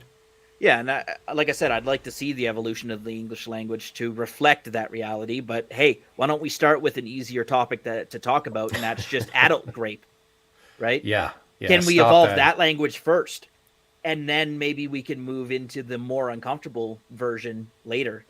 Because right now, what happens to someone who gets randomly attacked in Central Park is the same thing that happened to a boss and a subordinate. Those are the exact same thing, according to our English language. There is that, but I would be looking at that and say, well, adults can kind of deal with this to a certain degree because, as you say, all grapes are not born equally. Well, But- you would think. But when it comes to children, I would say that needs to be dealt with first. So Well, and remember, we're not talking about like how we talk about this issue to children. It's how we're Yes, of talking about course. it amongst ourselves. And like I Yes. said, I want to go back to the practicality of it. Are we going to educate every American who doesn't understand the DSM definition of pedophilic disorder to use the correct terminology, or do we have to think of something that's more practical in application? In that, using the term pedophile is a stigmatic Well, to word. be honest, what you just said there, pedophilic disorder, actually that works for me because I can tell the difference between somebody who's committed the crime and somebody who has the disorder. Yeah, but again, now we have to go and educate the 320 million Americans who don't know That's that. probably that a couple definition. of billion people around the world, to be honest. So the question would be is, at what point because obviously trying to get people to change the understanding of a definition versus adding a new word to the language could be seen as a difficult issue. But there's also, like, for example, I know a couple people in chat I've been having conversations with back and forth in text. What, for example, someone said, the commission of a crime should be once and you're done, as far as with the prior statement was inclination towards attraction towards minors should be enough to minimally restrict where these people work, hang out, etc. So that again becomes an action, a punishment based on the thoughts, not on the actions. well, That's May I? if they're convicted, they've done the action. Well, this Well, says the just the thing is, attraction, though, is what the statement was, unless they But clarify. again, even the crime itself, right? Again, all grapes are not created equally. There's a number that I've seen in the UK, because of course I'm from the UK, as you can tell from the accent. But No, I thought it was Australian. G'day. that was French. Mon ami. Oh, hey, you've insulted them beyond. But but the whole thing is there has been grapes, if you like, which have happened, and it's between teacher and pupil, which is one of the most common varieties of this.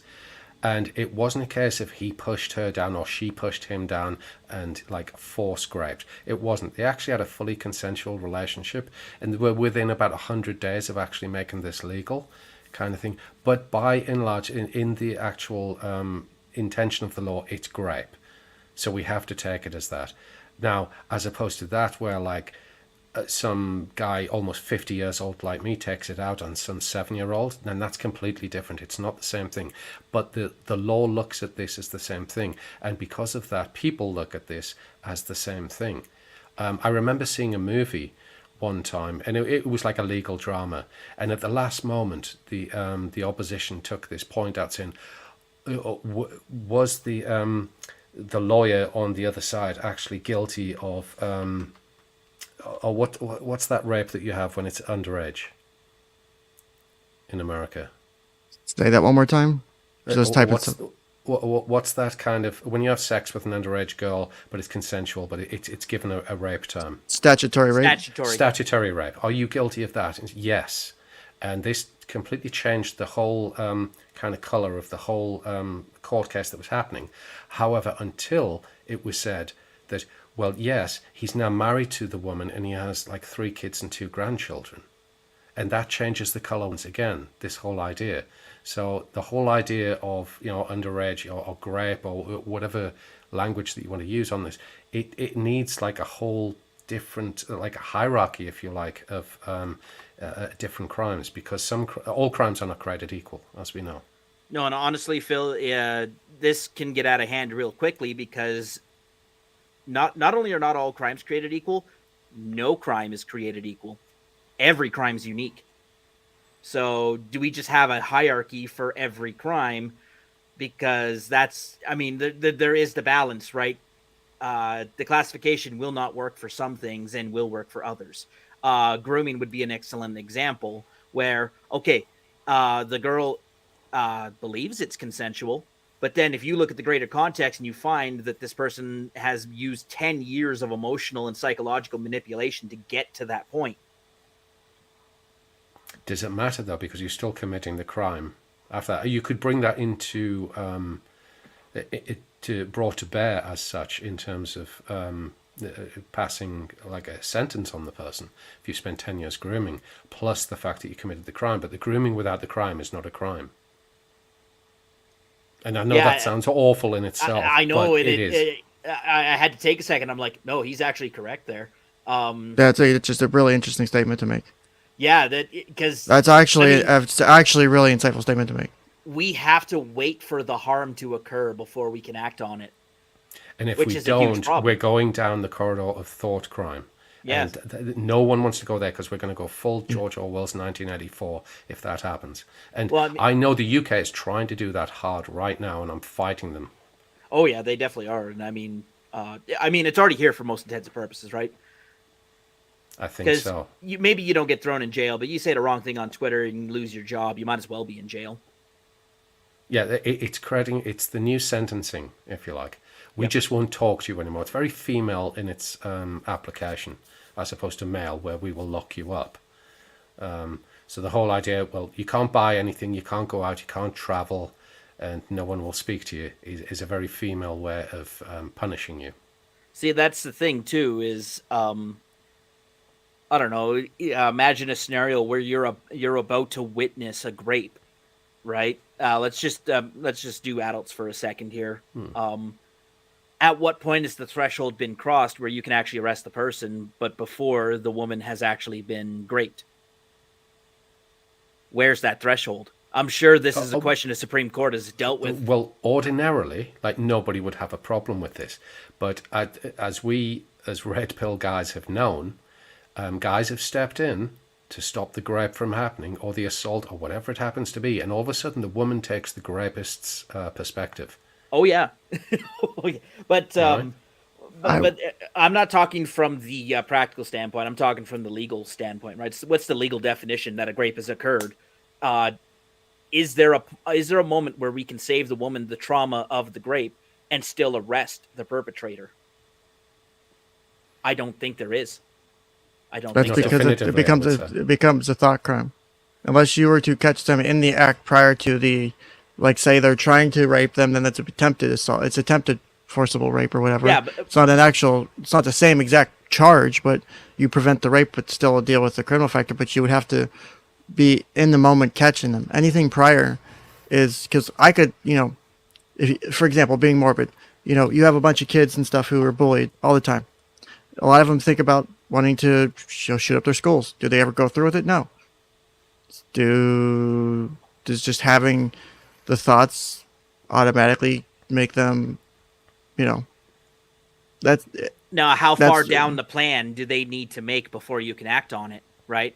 They're drawing, they have the blueprint of the school, they're drawing up plans, they bought the gun, they're going to the school with the gun. If you're walking down the street and you've got the gun in hand, you're already kind of breaking the law, so they can actually get you for this, and potentially for intent. But I guess to be honest, if you've got a concealed carry sort of state, if you're in Wisconsin, right, and you again, where's the threshold? Do you have to wait for the first shot to be fired to arrest the person? It's looking that way, to be honest.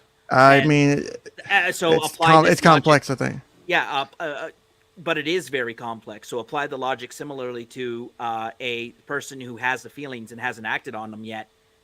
I have a problem with waiting until the child's been raped to arrest the person. I wish that we could do it before. because necessarily you need a victim. Well, indeed, but like the amount of incorrect, shall we say, apprehensions is going to go through the roof. True, and it's the moment of time, right? So, how much when you do the arrest before the moment the crime occurs, the closer you are to the crime occurring, the less likely it's going to be an incorrect arrest, right? So then find the balance, go work backwards from the exact moment of the crime and then work backwards from there.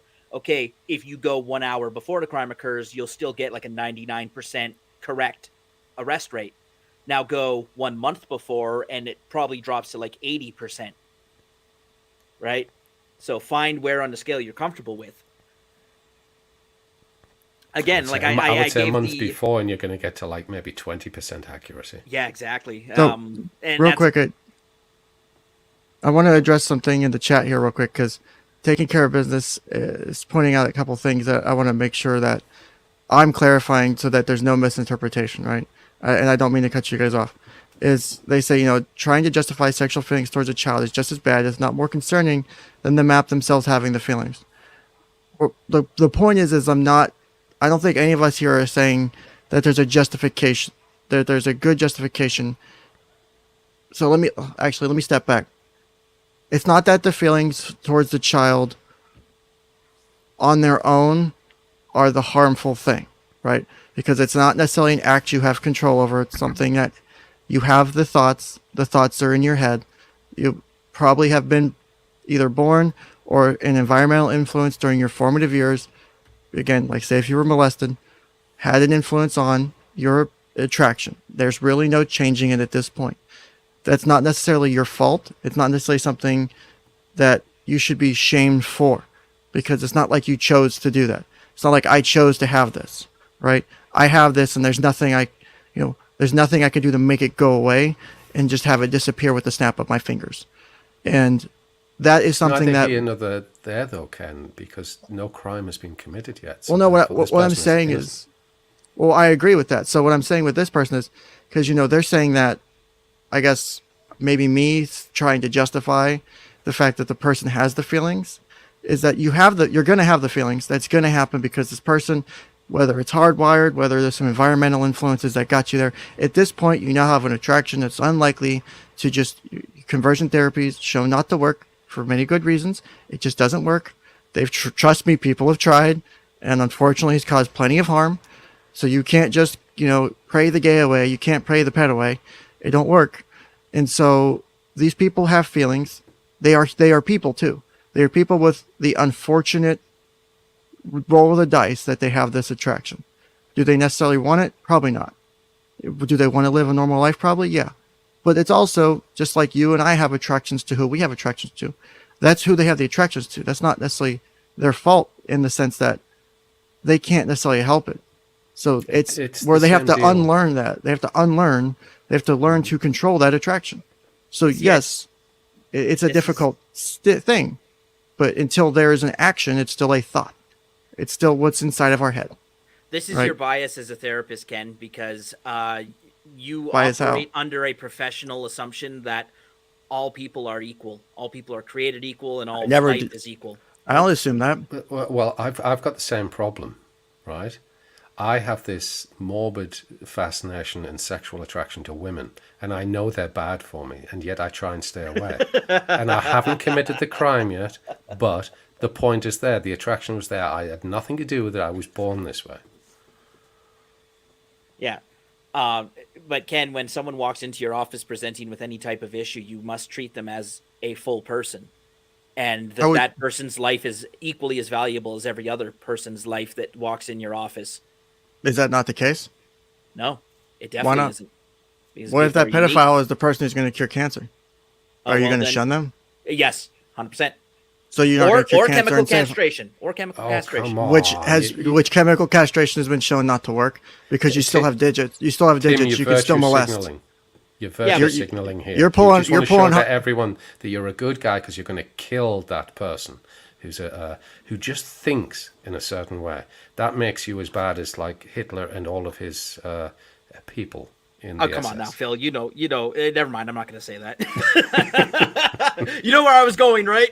I know. Is this a statement that starts with Hitler and ends with "did nothing wrong"? Or I'm just saying, it seems like that's where you're going with that. Clip that. I'm just saying. We do not But, believe in Hitler. That's just for everyone else. For crying out loud. We Anyway. believe it. No. Because he was a socialist. That's why we don't like him. Yeah, that's God damn it. Now But wait a no, second. Can you not separate the curing of cancer from being attracted to children? Can you not separate the two things? Well, Can the thing you is, hate the person and still value their contribution to society? here's the problem with, I think, the way you're trying to take the issue, right?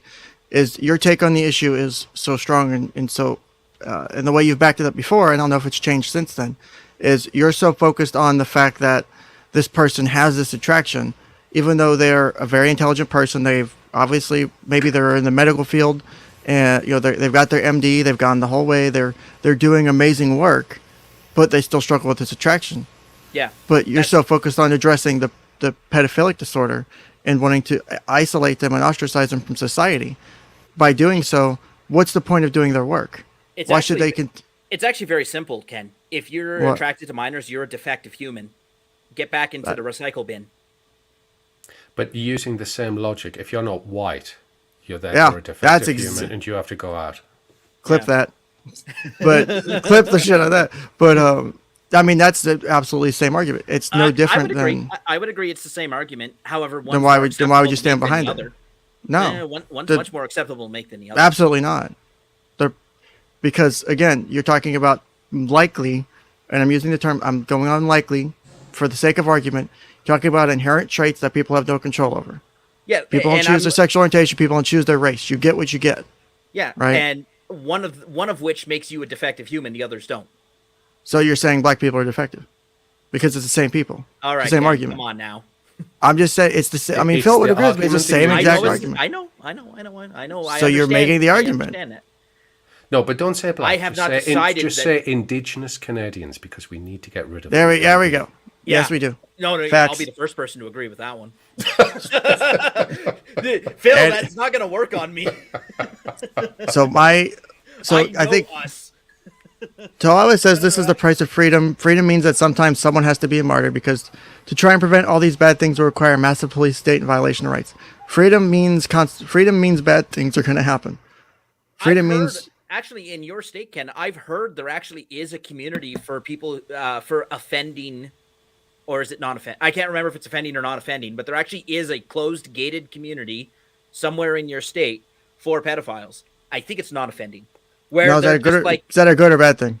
I think it's good. You can isolate them out. You can isolate them from the potential of committing the crime. The question is this community a voluntary or a forced? Because if it's forced, it's definitely voluntary. It's 100% voluntary. If it's voluntary, then it's different than someone being forced to go there. Is now, that for everyone else's sensibilities, or is it for their own? Because it may sound ridiculous that I'm morbidly attracted to females, but I haven't had a sexual relationship with a female in 10 years now, so I've kept myself aware, so it can be done. Now, Phil, if you thought that perhaps for the safety of all the females, you should perhaps recuse yourself of the potential. Kind of, not in exactly the same way as you're thinking, because I would take all the women and put them somewhere and make me free. But you understand the logic, right? Well, kind of, but because it's just not a workable solution. I've managed to work within the confines of existing society. So I have all these great platonic relationships with women now, and I don't have to have a sexual relationship or even just a slight sexual tension with them anymore. It's something that you can work around and work past. So I'm assuming, granted it's a big assumption, that this would be the same for MAPS pedophiles. I would be fully in support of a community in which they voluntarily remove themselves from societies, knowing this about themselves. Why should they be forced to remove themselves from society? I said voluntary. But why should they feel the need to remove themselves from society? Because they are wrong, Ken. So loving kids is wrong. Okay. Well, I know. Are we going to argue this basic point? Yeah, but if I start killing people, that's a bad argument worse, to make. Right? If I start killing people, that's way worse than sexually interfering with people, even with women, right? I mean, I mean, you Because could I make. don't know. I don't know. I think a I mean, lot I of kids who've been molested it would depends, rather be right? dead. You walk up to a woman with a knife in your hand and say, "I'm going to knife you in the throat unless we have sex," and she will 100% always say, "We'll have the sex," and she'll live. So we know which is worse. So murder is worse. Yet any of us could be murderers. We might even have murderous sort of thoughts, but we're not going to actually take ourselves and put ourselves into a concentration camp, which is what you're suggesting. I mean, it's a happy camp, not a concentration camp. Honestly, there is no barbed wire. Das offense. ist gut, you can ja? leave. Yeah, you can leave whenever you want. No, Ken, look this up. I know this community exists. I saw this. God, there's. I found it. years I ago found. on the news. I mean, I found it. It's called. I did some searching while you two were talking. It's called. For any of those who are interested in researching it, it's a safe haven for sex offenders. Because Florida state laws are really stupid. It's called Miracle Village. It's Okay, near is Lake it offending Okeechobee. or non-offending? It seems to be for sex offenders, so people who have offended. Okay, have offend. Okay, Because the restrictions on living places in Florida are stupidly strict, which those laws have been shown to be ineffective at actually reducing sex offending against children or recidivism. So it no, actually, but it makes all of us feel good, doesn't it? Ken, that's what every law. That's is designed literally to what do. that law It is. Never, yeah, it. that's never what that law is addresses for. It's a feel-good law. It's no different Yeah. than gun control laws. It's a All feel-good laws. law. All laws from their inception are always designed to make you feel good that you're actually solving a problem without ever solving the problem. Not necessarily. I wouldn't say all laws, but a lot of laws. So, I mean, we can agree on that one. And if that's the case, if you feel better, but more kids get molested because of it, is the law worth having? Well, now hang on a second.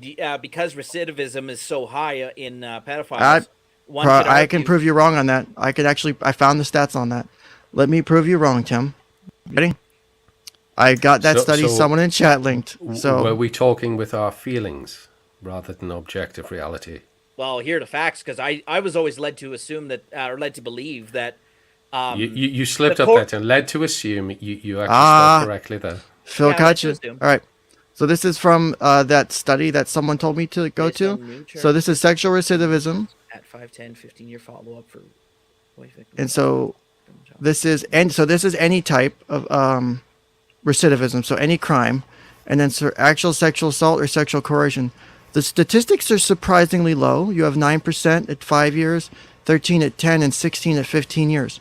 For a sexual assault and for sexual coercion, that's still really Okay, but again, one does have not to all ask grapes are equal, right? Yeah, what Right. actually constitutes sexual assault? Because now actually calling Well, this is from a woman 2000. see you next Tuesday can actually be considered sexual assault these days. I'm this going to is say a- that this the is a sexual bit of a- assault is like the forcible, taking.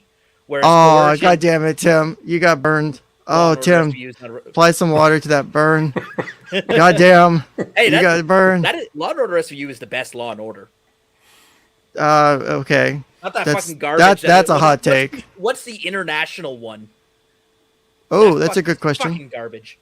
How would people think differently or not if their adult child was pedophilic? Would you try to get them help disown them or get something else? Or what about your teenage child had pedophilic disorder or had molested a younger kid? Or what Well, if it's you're like- younger? Well, that's like Good. Phil's scenario, right? Would I care if Phil killed a random person versus my grandmother with the coof? Stop killing my grandma, Phil.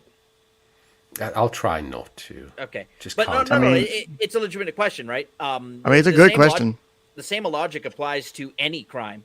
It's Yeah. automatically worse when it's someone you know and care about. But why? That's how humans work. Well, Because the- without that emotion, Ken, we're nothing but robots. well, I'm not indeed. disagreeing I mean, with you. I'm just asking it for discussion purposes. I mean, the crime itself on this one, if a 16-year-old has, we'll talk about it like in the stereotypical sense. 16-year-old guy sticks his hand and down the panties of a 13-year-old girl. Now that's assault, right? But it's not the same as somebody my age doing the same thing with a 13-year-old girl. You would look at this differently, right? Yeah, not all grapes are equal, and not Yeah. all SAs are equal either. Right. So, one second. So God with damn the it. question about, like, if you had a child, hold on, if they're adult child, how can that be a thing. So say you're like she's so the person in the chat thinks a grandma. So they're saying if like you had an adult their child, offspring who happened to yeah, be you're, like you're 20 yeah years your old. your child has committed has pedophilic disorder. You find out as they're an adult now that they're attracted to children. How do you deal with it? I know exactly how this one's going to go down. They're going to look at the whole situation as us versus them, and us is my child, and therefore, well, they did do something wrong, but let's just give them a fine. They're nice kids. They've never done anything else wrong. Everything will be okay. But everyone else will look at this and just say, "I'll throw the fucking book at them." Yes, it's going to be the exact same thing that happens when there's. Well, if it's just the attraction versus the action. So if it's if your kid comes to you and says, "I'm attracted to them, I want help," do you get them help? The attraction, I couldn't give less of a shit. It'd be like, yeah, get help and stuff like that, but you have committed no crimes and nothing should be done against you. Kudos to the parent-child relationship where they feel they can come to you. You should that kind of info. That is the relationship you want with your child. Yep. If you can have that kind of relationship with your kid, you have succeeded as a parent. Have someone in your life that you can come out to. I mean, that's just a general statement, right? You should be able to have someone you can tell your deepest, darkest fear to, the thing that embarrasses you the most, your weirdest kinks. You should be able to discuss it with them like it's not a big deal. Ken, which of your kinks are the weirdest ones? If you go to onlyfans.com/KensCastouts, you can find the bigger. This is the thing. As somebody in a family, you really should have a 𝐕𝐞𝗽 uncle, because you can tell them anything that you want and they should be able to deal with it really well. Whereas regular people tend to like go off on one and say, you have attractions to what? To it? And they might even throw the book at you. So I'm going to disagree with this take here in the chat. Taking care of business says, I find hard to believe that sexual attraction is purely innate and genetic. When it comes to reproducing, yes, of course it is. But being a pedophile is a choice learned from society, just like gayness and whatever other 1,000 genders people claim in 2022.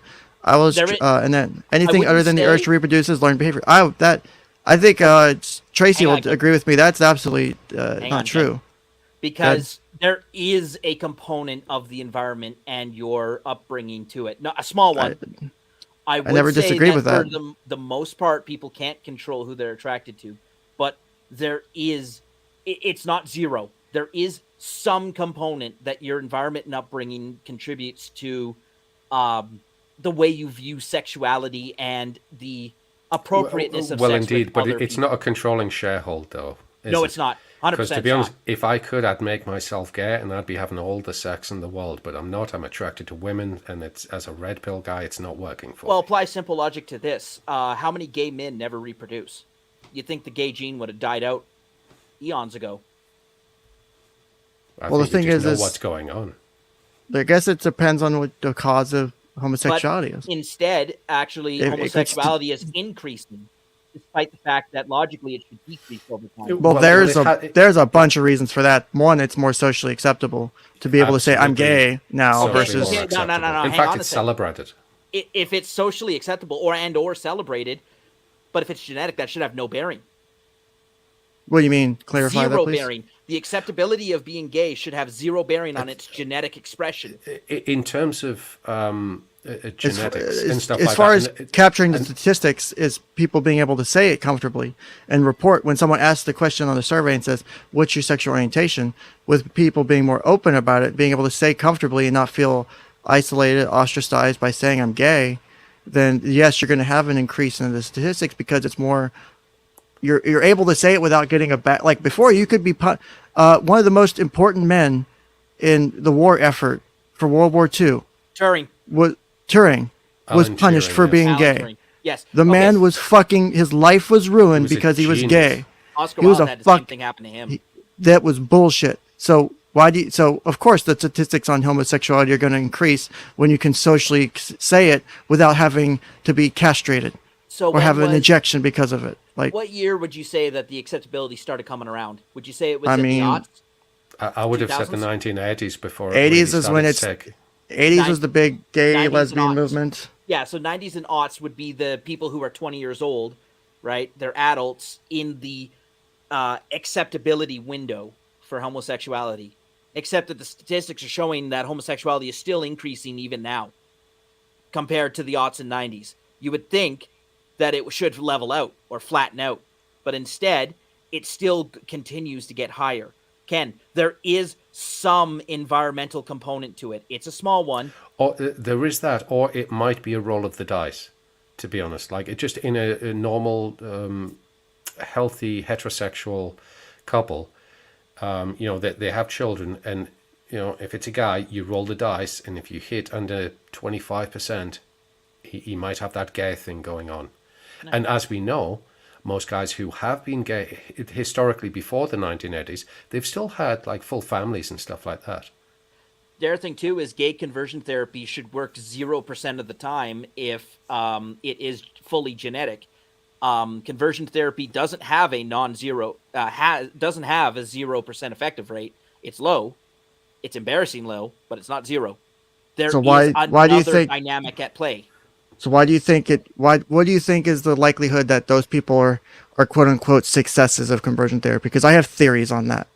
And I would suggest that some of those quote successes aren't actually successes. Well, I would wonder I said too. they're lying.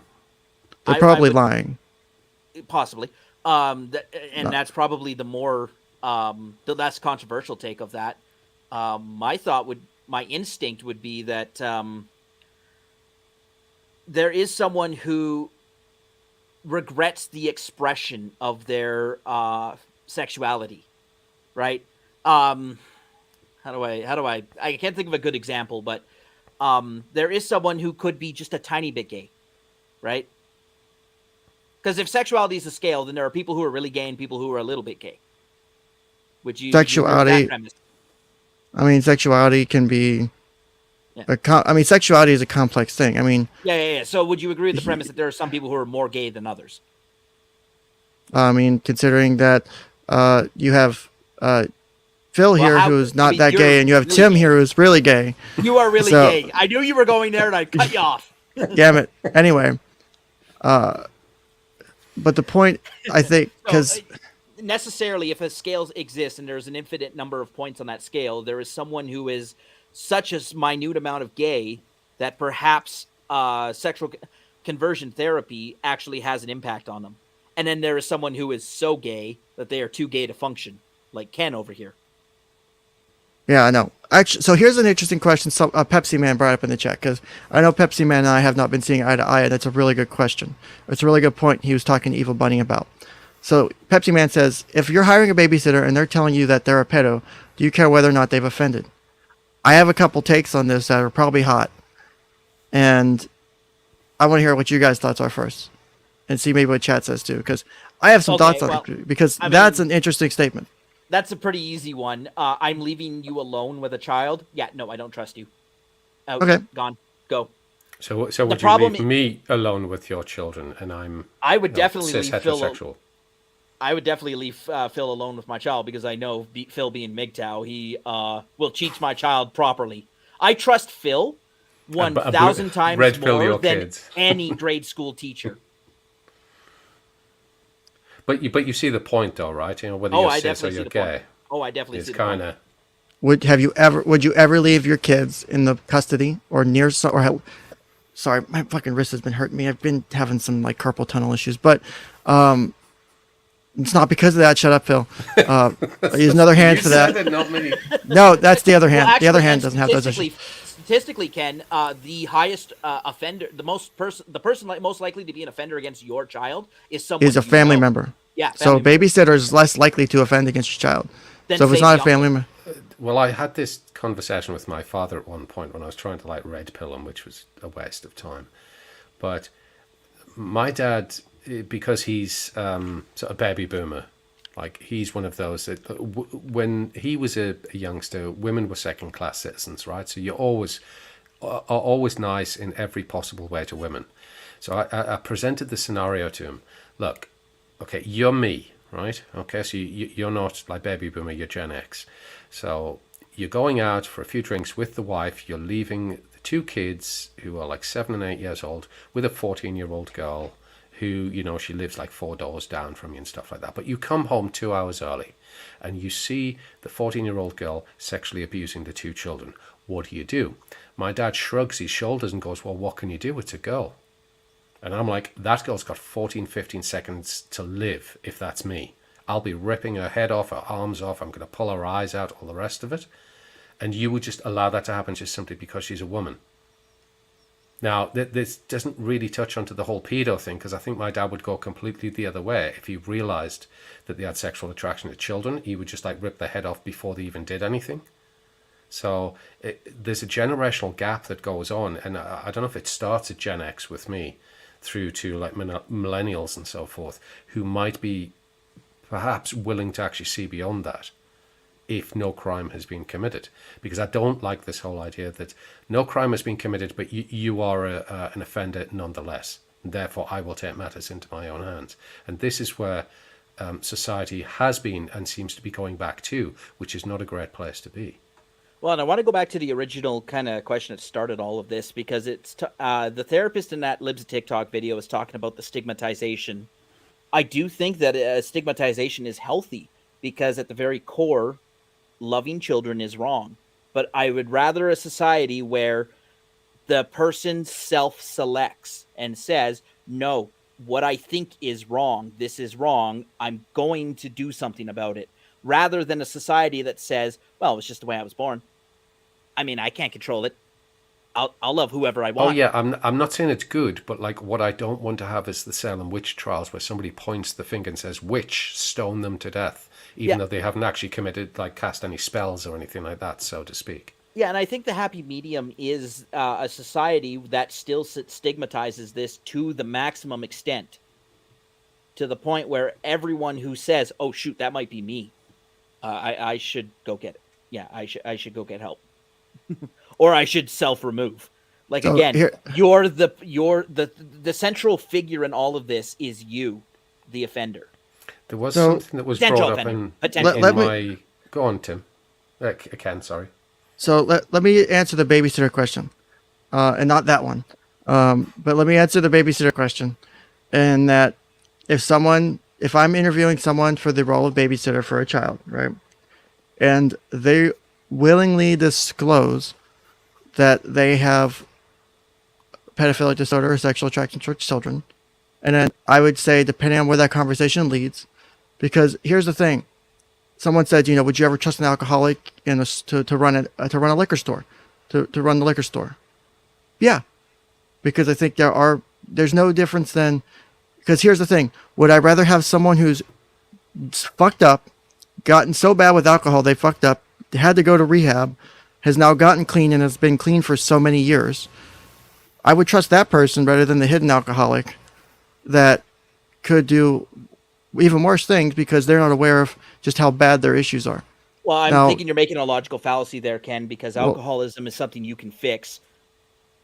You can control. Is not. You can control the level of your behaviors, no different with how you act on your thoughts and feelings, with whether or not you drink versus whether or not you offend. To give a real life scenario on that one, I employed a smack addict or ex-smack addict, and he was working in the kitchen in my bar, and by all intents and purposes, by all of the evidence and stuff like that, he shouldn't have been able to work as such. But he was one of the best employees I ever had, and whether that was because I gave him his second chance or whatever, but like, people can change. And the increased scrutiny may have also, there are personalities out there, Phil, who perform better the closer the eyes are on them. It's just, it's a personality trait you're born with. Some people are just better performers under pressure. Perhaps it was the pressure that made them better. Given the question that was originally given as such, what I would be tempted to do, I'm not necessarily going to say, no, I wouldn't necessarily have this person to look after my kids, but like with anyone looking after my kids, maybe it's because I'm a suspicious person, I'd have a webcam so that I can actually look in on them at any time. So the fact that they had this disorder becomes less of an issue for me. I don't know if that would be more of a modern thing these days. Yeah. I mean, it's something you could do. Someone in the chat made a very good point. It's a risk, but it's something you could do. As someone in the chat made a very good point too. It's reckless on your part to put someone in a potential situation where they can reoffend. So here's the question: is you roll the dice when you have anyone babysit your kid as to whether or not they're going to offend against your kid. And of course, You run background checks, but you don't know their mental health. You don't know their psychology. But So you would also be happy with them being a family member, and we all know that it's family members who are most likely to offend. family members like 85% or some shit Yeah, like that. It's stupid high. See, I would love to. Man, So if you could people just get interviews people of- would rather trust their family members who Well- are more likely to be the offender And than I- I wonder, Ken, is it's it a complex function, topic. Is it a function of the inherent trust that all family members have that makes it more? Let's see here. Got to choose my words carefully. Because there is implicit trust in a relationship with family members, is there more opportunity? I would say so. And is that increased rate correctly? Is it correcting for that increased opportunity? Well, here's the thing is, yes, I would say you do have more increased opportunity, but because you have that level of trust as a family member and caretaker, and it also puts the child at a different, because you also have to think about not just the offender, but the victim, right? So the victim has a different level of perception of the caregiver. So if say aunt, uncle, brother, sister, whoever's babysitting for that moment, they have a different relationship than, okay, we hired so-and-so, we did the background check, they're good. Even though they might get along with him, that might be okay. There's still a different level of inherent trust, social interaction, depending on the age of the child. Assuming prepubescence, so say under 12. So any kid under 12, the level of interaction they're going to have with the babysitter is going to be different than with a family member, which makes them more susceptible, I would say, to falling prey, to an offender, to grooming. Now, I think if you have someone, because I think it would be, now, someone said in the chat, they think it would be unfair to put someone in a situation, to put someone in a situation where they have an issue and it puts them at risk of doing the thing. Specifically this. I've seriously have specifically, I can give you the example. I've had a client who had, within the time they worked with me in 6 weeks, had come close to killing themselves. And I had tested them by the time they left. Completely by accident, I put them in a situation that, while controlled, was still a test, was still a temptation thing, where I watched, and this is why I will argue strongly with this, because watching this is probably one of the most formative moments of my career so far. Because I watched someone choose not to do something that could have ended really badly for them. I watched someone struggle to, and it was extremely emotional, and I put in place every precaution at the moment, and I made sure I was exactly where I needed to be, but I watched them make the right choice. And so that to me is showing that this person, young person, not an adult, still a young person, struggling with all the emotions, struggling with, abuse, struggling with wanting to end their life, self-harm, watched him in a short period of time learn to make the right decisions, wanted to make the right decision. And they did. They did the right thing at the end of the day. And by having that ability to do that, showed to themselves, because they wrote a goodbye letter to me. In that goodbye letter, they told me how important it was that I tested them in that situation, that they got that test, because it was for them. They said, I get to know that this is a way, I know it was basically, I know I can do it. I still need to practice. I still need to work on it. I need backups. I still need to improve, but I know I can do it. I know I'm on the path to getting better. So was there risk in that situation? Yes, there's risk in everything I do. I could have someone come in my office and kill themselves in front of me. Do I think it's likely to happen? That would be something. That would really be. Make sure you get it on camera. That would really be something. Legitimately, in the month of June, every day I woke up, I was worried I was going to have a dead body at work. The month of June was the most stressful month of my life. Considering that, and I worked 260 hours that month, was the most stressful month of my life. Now imagine I worked for a second, 60. Ken, how many other people can say that about their job? It's like, man, I hope there's not a dead body at my job. But that person that I was worried about doing that, I don't think I have to worry about that now, because they want to live, because they were able to improve. And I think that that's no different, because that's someone who has an overwhelming amount of feelings when put in a situation that tested them. Yes, the original feelings came in and were powerful, but they had learned through therapy, through all the things we've done working with them, had learned to choose to do differently. So would doing the babysitter thing be kind of the same? Yes. Is there an inherent risk to it? Yes. Could you do it in a controlled way? Yes. But I think if you have someone who's willing to say, I have these issues, maybe this person has sought treatment, maybe they are doing better, and maybe they're wanting to be honest and say, look, I have these issues, but I have them under control. I've been in treatment. I feel it's fair to you to be full disclosure. I understand if you don't hire me. I get it. Why Do you think that person's you even apply? First of all, like the point? Regardless of the reason, do you think that situation, would you trust that person who's willing to disclose to you and say, I have this issue, but I have treated it and I have worked on it really hard for so long. Nope. But I really love what I do. I really care about what I'm. I really care. I really care about what I do, and I want to be in this. I understand if you don't trust me, and they respect that, and I'm sure they would by this point, right? Because that's a big deal to out yourself. But would that not be someone that, if you're going to weigh the bounds of trust versus just a random family member versus this person, because that random family member is highly likely, statistically, to do an offense.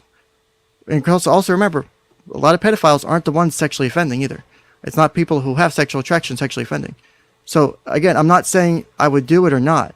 I'm saying it's an argument that you could make, and it's something to think about. Is if you're going to make the decision between those two people, how are you weighing that? There's a cycle to break that, though, isn't there? Because the most the most depressing truth you'll ever learn about this world is that the South Park episode that covered this topic was actually a prophecy. Do you know which one I'm referring to, Ken? Where all the parents are like, oh, they go overboard because it says like, oh, this person's statistically likely to touch the children. So it started with the gay scout leader, right? Big Gay Al was trying to be a scout leader. And they're like, well, no, you're going to touch kids. And then the parents, at the end of the episode, the parents are like, statistically, we're the ones most likely to touch kids. So we're just going to like take ourselves out. I mean, someone in chat. The depressing truth, Ken, is that actually is an accurate representation. You cannot and you never will be 100% safe with your children. That is the most depressing thing about this entire planet. No one's ever. I mean, there's no safe. I mean, your kids are never safe. Nope. That's why you can't helicopter parent. No one. Not even you. Not yourself. There's no safety in freedom. If you lock everything down, you may be safe, but you will not be happy. Yeah. And so someone in chat Pepsi Man was saying that, family members who molest kids, all family members who molest kids are pedos.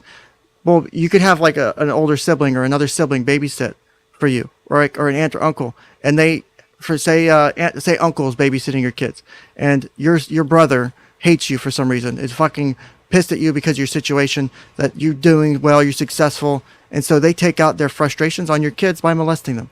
That's not pedophilia. Like, that's something that can happen, and that does happen. People will act out their issues through sexual means because it's a power and control issue. It's not pedophilic disorder, but you're an offending pedophile. No, you're not. Because you're not a pedophile. No, hang on. That's what Pepsi Man's getting at. It's not pedophilic disorder. He doesn't give a shit. You're still a pedophile. Get on the wall. You are a child sexual offender, but you are not a pedophile in the sense that you do not have the attraction. You are using power and control domain. I see where he's coming from. We need the nomenclature, don't we? We need to be able to tell the difference between the two, which we can't do. Yes. Kids can be. I mean, we just went over this. Kids can be pedos. If you have someone who's 16 or older who's attracted to someone more than 5 years, they can technically meet the definition for pedophilic disorder. So you can have the. You can have the definition. Phil, do you remember that when he brought the stats in? Because it was during the episode we did talking about the topic, right? And he actually brought the stats in, and that was what blew my mind the most. It's like, whoa, that's a really high number. I think it was like 35%. Yeah, it was like, he's like, oh, guess. And we were like, 2, 4. I think someone highballed it at 10, and the actual number was way above that. Yeah, that's it. Well, I mean, we've all heard of the stories where, like, boyfriend, girlfriend in the teens. Yeah. She sends him a nude and stuff like that, and he's held up for like child porn and stuff like that. And that was actually a thing in Nova Scotia, up here in Canada, because we don't actually have a law. We don't have the obscene communications law like you do. So when it was revenge porn, right? So a girl had a train ran on her at a party. regretted it, started saying it was a grape, and all the boys were sharing the picture of it. She ended up killing herself. But did they charge the boys with cheese pizza because they didn't have a law that covered any other aspect of that? We do now have a law that forbids the non-consensual sharing of explicit pictures. But even if it's consensual, it doesn't matter in the UK. If you're under that age, and it's just craziness. It's like, this is what happens when you put laws in place by way of your feelings as opposed to objective thoughts. Yeah, exactly. This is why I want like things done for the dolls to be very objectively argued and thought out carefully, rather than let's just quickly put a law in place, because this is the craziness that ensues when you don't think things through properly. So, and it comes down to the practicality of the solution too, because, like I said before, the uncomfortable truth is there is no situation in which you will keep your kid 100% safe. Not in a free society. It doesn't Not exist. not in a free society. Yeah, it doesn't exist. So, I mean, look, we could always do the Casey Anthony route. The only way for your child to be safe is if they don't exist. Yeah. That really is the unfortunate and uncomfortable truth in this world. So, just to clarify, I know Atropos was talking about the pedophile thing. Is yes, you have a lot of sexual offending by youth. For example, I had the statistics pulled up here. Where the hell did it go? I think it's like 12.5% of kids who offend against other kids are under age 11 or 12. Yeah, that's one. It's like 1 in 8. No, there was a Dr. larger Phil though, isn't it? episode. There was a Dr. Phil episode about that, about like, because I have the fucking paper. Where'd it go? Imagine being the parent in that scenario where your oldest child is offending on your youngest child. Think about the other way. You have a younger child offending against the older child. It does happen. It's rarer, but it does happen. But imagine being the parent in that scenario, and it's like, how the fuck do I deal with this? I mean, I've had to deal with that. I've had clients in my current job who had Yeah, that's why they call you, because they don't know how to deal with it. that. Well, no, I mean where I'm currently working, the type of facility I'm working in, the kid was staying with us because there was an issue with them and a sibling, and they couldn't stay at home because of the ongoing court case, and so they were having to find another place for their kid to stay. You know what And the oddest it's feeling not in an the easy world is? it's not an easy situation to deal with. No, it's not. This entire topic is not easy. You know the oddest feeling in the world, Ken, is when people in the chat are taking my side more than your side. That's a really strange. Just I mean, I anyone guess taking my side in an argument. Well, I would I don't say see this that is often. kind Define of what- normal, though. This is normal, this is- though, because your average normie will say, no, kill the pedos, right? Yeah. And The right-wing not deal, virtue signaling, not I deal know with the what you problem. want. We don't want to deal with the problem. We don't want to correct anything. I'm just going to diagnose and therefore treat the symptoms. And that's how people tend to work. The problem it's is not we the right can't way to go correct about it. Phil, we can't fix this. I know, but let's at least talk about can- the problem, the root problem, and not talk about just correcting the symptoms. Honestly, I That's still the- go back to my what was that town called? The Miracle, whatever. I really do think that So, is a acceptable Miracle Village. medium. Miracle But that's Village. for people who've already offended because they can't have anywhere else to live. Because the Florida makes it so hard to live. That's the only real place they can easily get a place to live. And there's also I don't know the if you have. I don't know if you have the correct place. Is it voluntary or is it mandatory? I guess it's mandatory by proxy. I mean, Well, it let's sounds like assume- it sounds like this place is where people end up going because they don't have anywhere else to go. Not necessarily because they're ordered there. Yeah, so but it's I mean, I'm mandatory sure by people. proxy. I'm sure by people were ordered proxy. there. I'm sure people may be ordered there for their probation or for release conditions maybe. But it sounds like people are going there But because for all of that, And you know, anyone who has any criminal conviction whatsoever, be that shoplifting, I'm sorry, we can't trust you around retail anymore, so you're going to have to go to this village as well. And then when everyone starts to turn up to this place, that's when you realize that, convictions shouldn't necessarily be a death sentence as Although, such in terms of Phil, societal that already ideals. exists. You're It talking shouldn't about be the way, bondable. though. You're talking about being bondable. That thing already exists. It doesn't at the minute because, if somebody's got a shoplifting conviction, no one gives a shit, right? But then we should get you're not allowed to go anywhere near shops. Anyone who sells anything, get the fuck away. And if everyone pointed the finger and made that happen, you could say, well, nobody would shoplift. But then we need to shoplifting make is a everyone who has a conviction of any variety, therefore you're not allowed to be around society. And then everyone will see this for what it actually is. And it's just the Salem witch trial all over again. Well, in the U.S., if you are found guilty of a felony, you lose your right to vote forever, right?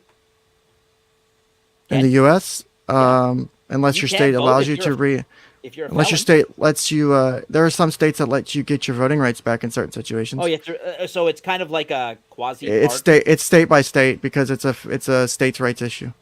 But the yeah, states I mean, those systems already exist, Phil. And then bondability is it's a type of well, insurance. no, but it's one thing It's to not be able to honesty vote, but insurance. you can live where you like. But if you have to live in this sort of like castigated sort of outcast village, then that's All right. different. I'm going to slightly dox myself a little bit here. So my county is currently in the middle of a very controversial thing. Like I was saying, they're about to get their asses sued to fucking hell and back because of what they're doing. Right now, they voted on, where's the one from August? Because there was I got a couple different news articles here. So the board, our commission has continued to reaffirm their stance on registered sex offenders by changing a regulation limiting where they can go by saying that they updated a section of the county code that allows a business to register as a park so long as the business is used for recreation and is a place that children regularly visit. This will enable the owner to create a 1,000-foot buffer zone prohibiting any individuals on the sex offender registry from visiting the site or transacting business. So that basically means any business, and so the definition is park is redefined to include any recreation area, be it public or private, that children visit regularly. It also allows the Parks and Recreation Department to collect any data related to the ordinances. So basically, a business can call themselves a park if kids visit them. Oh, can even a private place? If I put a Pokemon Go stop somewhere, there's not a public place. Can you it's see a park? It's a park this? under this definition. Yeah. Do you see why this law is an issue? Okay, I see why the law is an issue. And I'm going to go full this is red fucking pill. stupid. I'm go going red to go pill. full red pill on this one, though, right? For pretty much most divorces which happen, the woman accuses the husband of sexually interfering with the children, so he's going to be an offender, and now he can't go to any shop or like retail premises when they start to do this. Now, is that castigation in like the worst sense, or exile, if you like, social exile, if you like? You can live amongst us, but you can't buy anything, so you're going to starve to death. Or order Instacart or whatever they use up there or down there. Yeah. No, the problem with the law, though, Ken, is it's reactionary. Clearly, Florida is trying to do the reactionary to the drag queen. No, this is specifically the county. This is specifically a county, not the state. This is a county trying to pass a law or an ordinance. The county is trying to do reactionary to the push from the left to make everything sexualized. But it doesn't matter whether it's right or wrong, though. If it's popular, it will gain traction, and then it will go to other counties, then it becomes the state, then it becomes federal. Then all of a sudden you've got a real problem. Correct, Phil. It's none of the laws or ordinances have ever been about right or wrong. It's about who's in power and how you exert it. Mm-hmm. It's mob justice, which is democracy. Yeah. So what's really sad about this case, about this stupid law, is because the county commission, so the registered sex offenders in the county, because this bill has been going on through. There was a hearing or so in March, and there was one in May and one in August. Is the sex offenders that were wanting to speak to the commission to say why they disagree with it were legally not allowed to visit where the commission meetings are held. And the commission was sued by several of the offenders on the registry, saying we want to be able to attend the meeting so we can voice our disapproval with the law. They sued. The commission decided to make an exception and allow them to be able to come to commission meetings. And then the commission still reaffirmed this law. But one of the commissioners, their statement here, I think, is the dumbest thing I've ever heard. So their argument when they were being told that, it's unconstitutional, the commissioner is saying, as far as being unconstitutional, it is constitutional. You have to register to go to schools. Is that unconstitutional? It is unconstitutional that you have to register to go to daycare. That is not unconstitutional. That is the dumbest logic I've ever heard. That is pretty bad. That is, do you want to guess if that was a male or female, Tim? Oh, I'm pretty sure it was a male. Phil, you know this. That The was a males take female the making word. that statement. That was a female No. making that statement. The Yeah, I males was take waiting for the Phil's word. reaction. I'm not saying it has anything to do with it, but that's we the kind of just. know exactly this sort of. I asked that- I was a subjective biased idea question. that's going on. It's I'm like, not pointing. I'm not feel, pointing therefore it's fingers. good. So the thing is, just like people in chat are saying, this is a law that can fuck over. Like a bus stop could be a public place. Any yeah. business is a public park now. I get it. So here's the reason why this is an issue with this kind of law, right? Is now you have someone who literally cannot find anywhere to live if this business chooses to register as a park. If enough businesses do this, you have no places to reside within 1,000 feet of your home that aren't now registered as a park. Why should I not just go ahead and commit a crime? Why should I not go out and do something Crazy horrible? part of this is, right, and it would always take a Brit to say this, to just kind of go, land of the free, eh? Yeah. But land not of the free, that's the thing. I think it's time to head down and burn down the White House in Minecraft again. Again? I would agree with that. I How agree about with you on that, Phil? taking care of business. Get on a ship. We're sailing to what is it? Chesapeake I say, Bay? boys, what here? Let's get the Navy boys together again. We're gonna Say- grab a wooden sail ship and go to Chesapeake Bay. Like this here is such an issue. And like when I saw this was going down, I was like, I cannot believe that the commission is opening themselves up to a lawsuit like this, because this is just stupid. Oh, I Like, can believe it. th- Oh, I I mean, believe it. This is 100% believable. And for I think this is a more right leaning or conservative board members. This is completely a virtue signal to try and say, look how we are tough on sick. It's stupid. And it's only causing more issues for the county. It's going to cost the county money, hundreds of thousands in lawsuits, probably more if they get settlements from these people.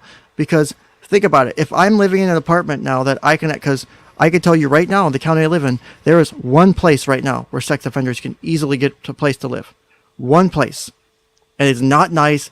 It is not pretty. The place is really shitty. And it's not easily priced. For people with felonies and sex offenses, it's like one or two places they can actually live. So if a business near there now decides to register as a park, where the fuck are they going to live? I guess you should have thought about that before you committed a sex offense.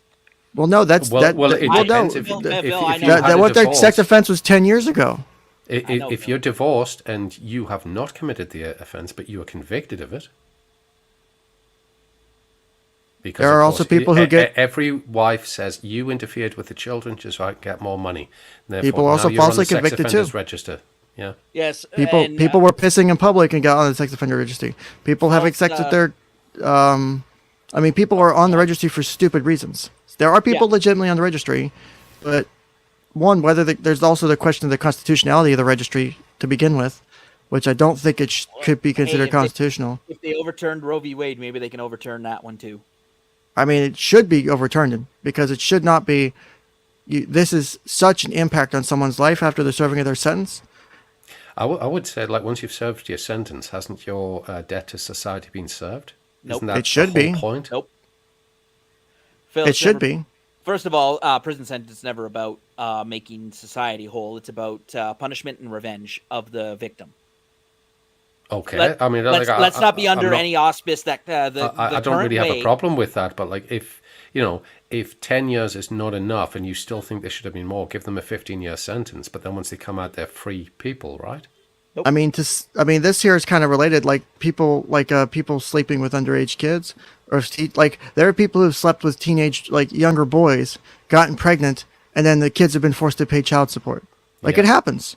I could pull up multiple our laws cases are of that. fucked, aren't they, Phil? Oh God, yeah. I mean, if you're a woman, you can do no wrong. Just get caught in neck deep in all of the underage teenage dick, and you'll have a 3.5 minute suspended sentence. Yep. That one teacher who got 60 days instead of 25 years the prosecutor was asking for. Fucking simps. Yep. But let's do this real quick. There's like a minute left of this video we never finished, and I've got 100 tabs open right now because I've been pulling up research and shit. So let me find the actual fucking video wherever the fuck it went. Here we go. So let's try and finish this, and then let's see if we could jump on to the trans kid stuff real quick, and then the surgery thing, because that's something that will probably get some spicy rants out of me if it's because if that's actually happening and it's not following the standards of care, I'm pissed. I've said my piece, Ken. I think I'm gonna hop off because my headset is dying. That's fine. But I'll keep watching on YouTube. But I think I've said my piece. Honestly, Thanks for jumping up. I like the conversation. Hey, if I can do like a final, well, I'll do a plug quick, a shameless plug, and then there you go. Kind of final argument if I can. Go for it. Of course. So I am half of the dynamic duo known as the Bigtown Podcast. You can find us on YouTube, Bigtown Podcast. You can also find us on Patreon, Subscribe Star, Locals, and anywhere else you get your entertainment. Most podcasts. Episode 89 was really good. Yeah, the episode 89, which featured Phil, and you should, Phil's topic in episode 89 is actually very relevant to this conversation, this topic. So feel free to go into that if you want, Phil. But I think as far as my my closing argument goes, the search for practicality is what drives a lot of emotion on this issue. Because as therapists sit in their professional world and they have this professional bubble about them, right, as a sort of professional echo chamber where they see things differently than the average person. The problem, though, is that with the person on the Libs of TikTok video, that therapist from Fort Erie is trying to apply the professional bias into the real realm, into the practical realm. And most people are not going to be on board with that. I agree with Phil that we do need to have an evolution of language because not all grapes are equal. And I agree with Ken that the laws in his county are ineffective. The laws in general are ineffective and have never been about solving a problem. But I would love to see some sort of practical solution where people can self-remove themselves because this is such a stigmatized issue, because touching kids is wrong, because being attracted to kids is wrong. That they can hang on. Okay. You don't get to interrupt my closing argument, Ken. It's my show. I'll shut you on the phone too. Where they can self-remove, and it is a choice that they make, but they make it because they know that they are a danger to children. Well, the thing is instead of that, why wouldn't you just self-select to get help and make it more accessible for help? Then they don't need the self-remove. Well, that would be my point. Go to the location where you can get help, but it also says, hey, we as a society are much more comfortable if you're behind this fence. That helps us, and it makes us. That doesn't help anybody. That doesn't help anybody. Well, indeed, but if we go back 40, 50 years, we used to say the same thing about unmarried mothers because we used to put them in mental asylums. We used to do a lot of things. Us feel better. Well, Phil, come on now. It's the same ideal. It's the same argument. It really is. It really is. Are you saying that single mothers are good for society? Because I would say otherwise. Now, with this young woman, dare I say, I mean, she looks like a pretty good man to me, but let's put her in a three-piece tweed suit. Like sort of longish hair, like a very conservatively attired. I will bet you everyone will listen to her a bit more intently than they do at the moment. She's not doing herself any favors looking like this. Yeah, that presentation is terrible, but it's like my school teacher in the 80s as a recovering cancer patient. That's what that looks like. Yeah. That's about accurate. God damn it, Tim. That's fucking horrible. Anyways, that was my closing argument. That's all I wanted to get in. But thanks for having me, Ken. Thanks for popping up. I appreciate the conversation. I love the conversation. I love these conversations because no one wants to have them, and I know I get shit on sometimes for having them. But sometimes people have to have their awkward conversations, don't they? It's all. Trust me, it's not always fun having these conversations, but I think they're fun to have. And I feel like I represent a portion of the chat that always goes on the wall now, shoot them all, right? Yeah, you're that part of the chat. You're absolutely that part of the chat. It's absolutely cool that you're part of the chat, and the whole all that part of the chat is all wrong, but that's okay. We understand that you guys are wrong. But that I can properly articulate the feelings from. I don't know if I go that far, but we'll let you feel that way. What this makes for is a good discussion, though, because then every side of society has been spoken for. Yeah. Anyways, including the wrong ones like Tim. So yeah. Yep. All right. I'm okay that you think I'm wrong if being right is allowing predators around children. I mean, I guess it depends on what you Don't define get as dragged in. predator. Don't get dragged in. He's still wrong. No, It's okay. God damn it. Go away. Straw bat argument. I love straw bat arguments. They're fun. Go away, Tim. All right. See you guys. Be good. Rosset says, can I argue awkward issues with you any day of the week? Yeah, argue those with me on my OnlyFans. Those will be much more fun. All right, so let's finish this and then jump into the trans kid surgery thing because I really want to dig into that. So let's finish this real quick. But most people who sexually victimize children actually are primarily attracted to adults. And I can tell you this because I have been working with people who have sexually victimized children for getting on to 20 years. There are currently quite a few reputable websites that offer support and a community to minor attracted folks. And these organizations generally express an expectation that members commit to not acting on their attraction. So a few of these sites are called Troubled Desire, Before You Act, Stop It Now, Talking for Change, MAP Resources, and ASAP International. Okay, so I think what was interesting is that was left out of the clipped part of the original tweet by Libs of TikTok is that the therapist did put in resources to help people get access to care and wasn't saying it's just okay to just do these horrible things. They were saying, hey, if you have these issues, here are resources. Here are, the ways that it presents. And it wasn't just, oh, we're okay with it. We want everyone to be okay with people being attracted to minors. I don't think that was the intention of the therapist video. I do think they were trying to be educational and trying to give like a different take. She's trying to come from the right place, but like I think her it's, image is not helping herself. That does not help. So I'm trying to pull up this hospital thing. So apparently this medical center was allegedly offering gender affirming care and surgeries to teenagers. Oh God! It says again. There's also, as much as I don't like PolitiFact, I think PolitiFact debunked some of it. Okay. For children 9 and under, the hospital helps facilitate a social transition that prepares them for individualized treatment plans that can include puberty blockers, cross-sex hormones, and chest surgeries. Chest surgeries are available at age 15. Boston's Children's Hospital relies on the World Professional Association for Transgender Health, the PATH Standards of Care model. Genital surgeries require several layers of support from patients' healthcare providers and must have lived as their identified gender for only 12 months. At the point of sounding ignorant, this is an American clinic, yes? This is, Boston's Children's Hospital, as I believe. Because the reason I bring this one up, which you may have seen in the mainstream media, that the UK Tavistock clinic is actually being shut down because of the thousands of cases being brought against by parents who want to detransition their children. Yeah, So, I know that there's issues with that. I know people are constantly addressing detransitioners and bringing it up as an argument against transgender or gender dysphoria and transgender treatment. I mean, I'm not trying to. I'm not saying you are. I'm just saying. Yeah. But I would just say the vast majority of kids are being pushed into this. There's a small minority of those who we would probably say do genuinely have gender dysphoria, and there's something wrong that we need to right. But most kids, not so much.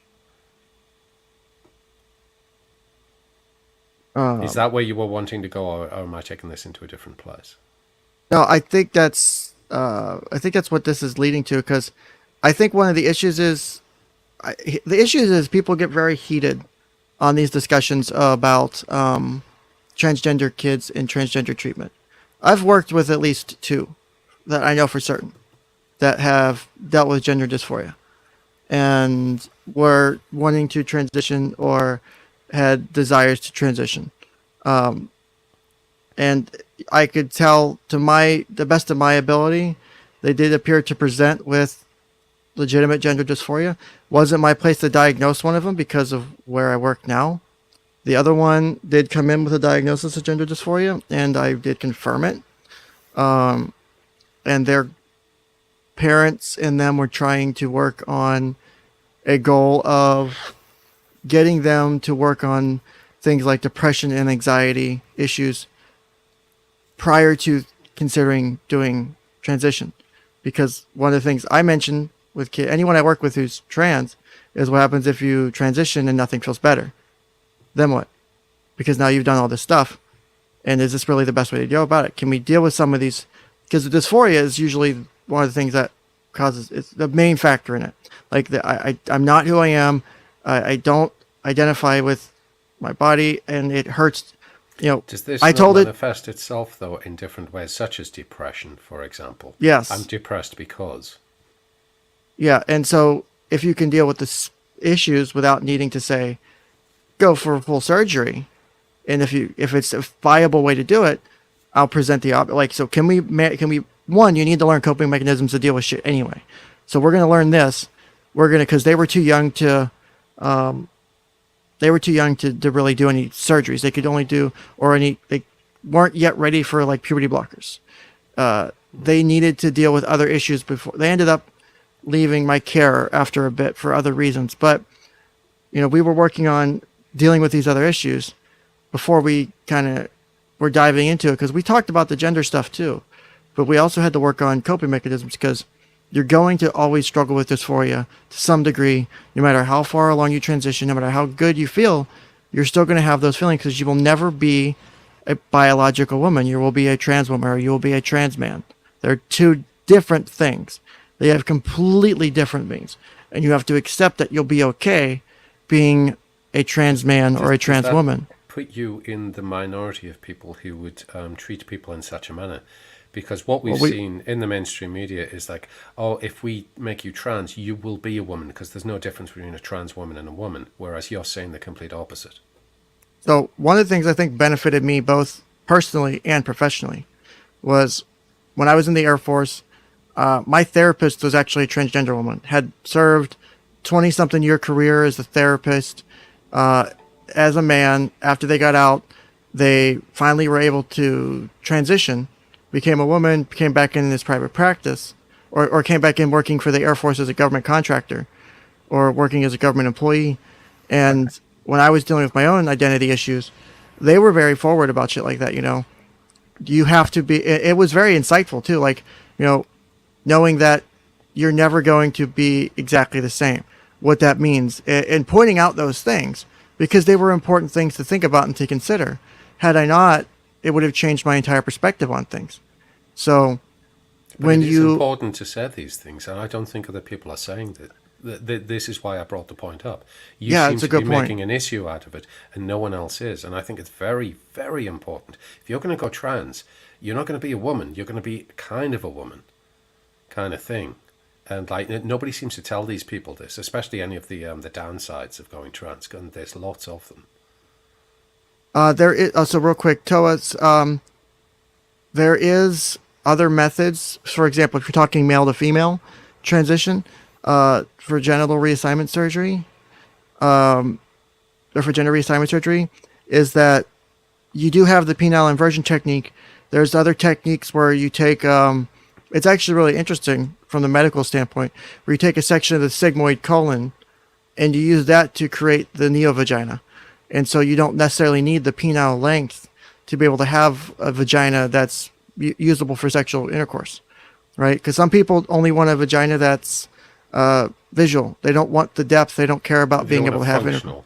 They don't want functional. Some people do. If you're using like penile inversion versus like a sigmoid colon technique, there's another technique or two out there too that are kind of newer, but there are other methods. One of the cool things about the sigmoid colon technique is it can be self-lubricating.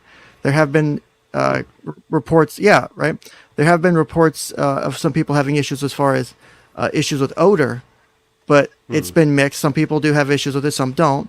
But there are other ways to, so where you could theoretically go on puberty blockers, hit 18, have a different method that isn't a penile inversion if you're going that direction. Now, female to male surgery techniques are way behind male to female because we've been doing male to female transitions for decades. Female to male stuff is still very primitive. Like you're effectively creating a prosthetic, really, aren't you? There's so if you want to have like a penis that can be used for penetration, you can actually have a way to have an basically inflates. Yeah, It's I've seen those. it's really neat. It's really cool. But again, you're not the same as a biological male. You have to understand and accept what that means to have that process done. And so it's a complicated thing. So that's why I feel that if I'm going to set my clients up for success, no different than if I'm working with gender identity, working with suicide, working with depression, family and child abuse, whatever it is, I'm very forward with them and saying, going to the kids, what happens if you transition, nothing feels better? That's a big question to tell someone who's already dealing with dysphoria. No different than, someone who's suicidal. What happens if you don't feel better? Nothing feels better, but you've got some problems. Would be a good way to go about it, because you've got added things to deal with. Antropolis said, you don't go trans, you're suggesting that people should not trans. Are you talking to me? Because I'm not saying that. I'm not saying that they shouldn't transition. My point is I've seen, unfortunately, a lot of things with other practitioners treating people who have dysphoria, especially younger people, and focusing so much on wanting to, what's the way to phrase it? Wanting to be super gender affirming, super supportive, that there's no pushback along the way. And there should always, even though I'm supposed to, and I do gender affirming care, it's what's required, because that's the ethical way to do it, is you have to, I feel I'm still being affirming. I'm saying, I understand your identity. I support your identity. I'm trying to help you with that. But I'm going to push back to make sure that you're confident in who you are. And be aware of the issues, because there are issues. Let's be honest. I mean, until we get chromosomal altering kind of surgery and techniques and stuff like that, and it takes a 2-year process for your body to change from being male to female or female to male, then we are kind of masquerading as the other sex. And I don't mean that in a bad way, because if you were gone from male to female and you're female in every respect, well, nobody would just say anything. You're just female, but you're not really. You're trans, and there is a difference. So as long as everyone's aware of the issues that come with that, then that's fine. But don't tell people, if you go trans and you're just going to be exactly the same as a average adult female and everything's going to be fine. I think people are lying to you if they say that. Yeah, that's the way I feel. Is I want people to understand that if you're going down this route, I don't know if Phil would disagree. I don't think Phil was trying to say he would discourage.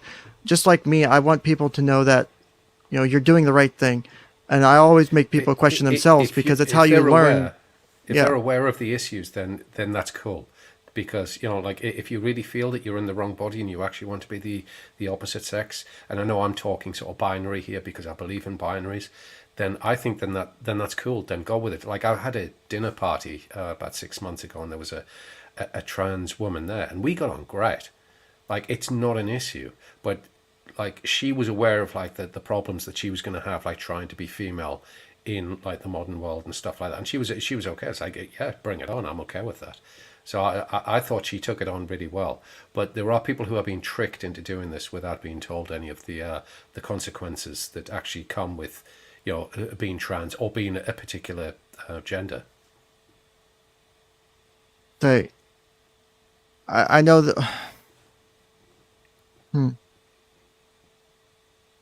I'm trying to skim through this to try and see the points that gender identity is certain about. So much of an option. See, I don't know if I'm comfortable with anyone under the age of 18 undergoing surgery, because I don't think that's a good thing. It shouldn't be the case. And even if I was a doctor and I had an 18-year-old come to me and say, I'm absolutely convinced I need to do this, well, let's take a 3-year transitionary period, and when you're 21, then let's do it. Because by the time you hit 21, you're much more of an adult than you are at 18.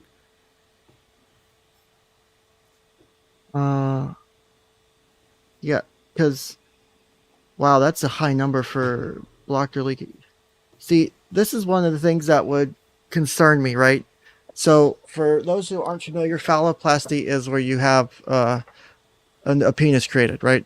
Versus a vaginoplasty, which is the creation of a vagina. So, you have the transgender surgery team that says 30 to 50% of phalloplasty patients seek treatment for a blocked or leaking urethra, which is a common issue with that, but you're also now doing a surgery on someone who is 17, and that to me is, I could see a lot of, you're setting yourself up for a lifetime of there's a problems. lot of, like, you can have the vaginoplasty at 17. I think the phalloplasty says 18, but it says here, I guess the director says that he's slightly flexible when it comes to male seeking genital surgery, which, why is he flexible on age? That should be a hard cutoff, because having that kind of surgery is a big deal. He'll be talking medically. It's just that there are less things to go wrong with the guys than there are with the girls, because the girls are a lot more complicated than guys. Let's see. In terms of plumbing and whatnot. Let's see here. I'm just skimming this another article real quick. I don't see, like, I agree with the way the standards of care are set up now, and that patients should be 18 or older.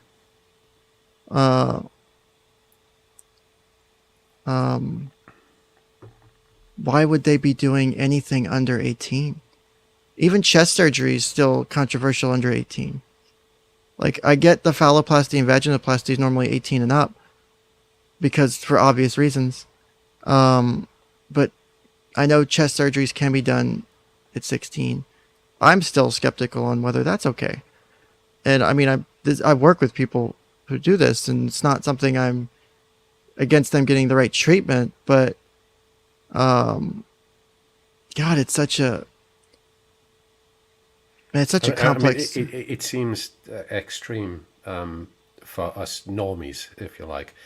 But no, I get that. From a guy's perspective, wanting to go female, I mean, without any great or everlasting sort of experience in this, I would like to think it would be better for you to actually kind of live as a trap for a few years, and until at least get to 18, and then make the decision to go for the full surgery and stuff like that. Because there's lots of traps out there, and they actually have good sexual lives and stuff like that. So, because the thing is, I mean, by the time you, cut some your people are penis completely off, you've changed everything. That's the problem. I mean, because the issue is I don't think people, because one of the issues is, I think by the time you get to the surgery suite, we failed, right? We failed as dealing with this patient, because if you have a person coming to the surgery suite at their 17th, 16th, 17th, 18th birthday, they're doing something. There probably would be, my best guess is they're doing something hurriedly to try and find the best, because they're probably dealing with overwhelming levels of dysphoria, right? They want to feel better, and somebody gave them a better solution than we gave them, and it's always the easier solution. That's the thing. If you do this, everything will be fine. It's like, no, if you do this, you'll have this problem, this problem, this problem, this problem, and if you're okay with that, then let's wait until you're 18, and then let's do it. But this whole idea, 12, 14, trans surgery, it's absolute lunacy. Kids do not know what they want. I mean, shit, I had friends at school. He kind of went through a bit of a phase. He thought he was a bit gay. Went on for about 9 months, and then he righted himself, and he was fine. If he'd had trans surgery, he would have been fucked up beyond all recognition now. Tracy says, this opens up a larger discussion about what we choose to do with our bodies and whether or not our choices are helpful. Oh, I completely agree.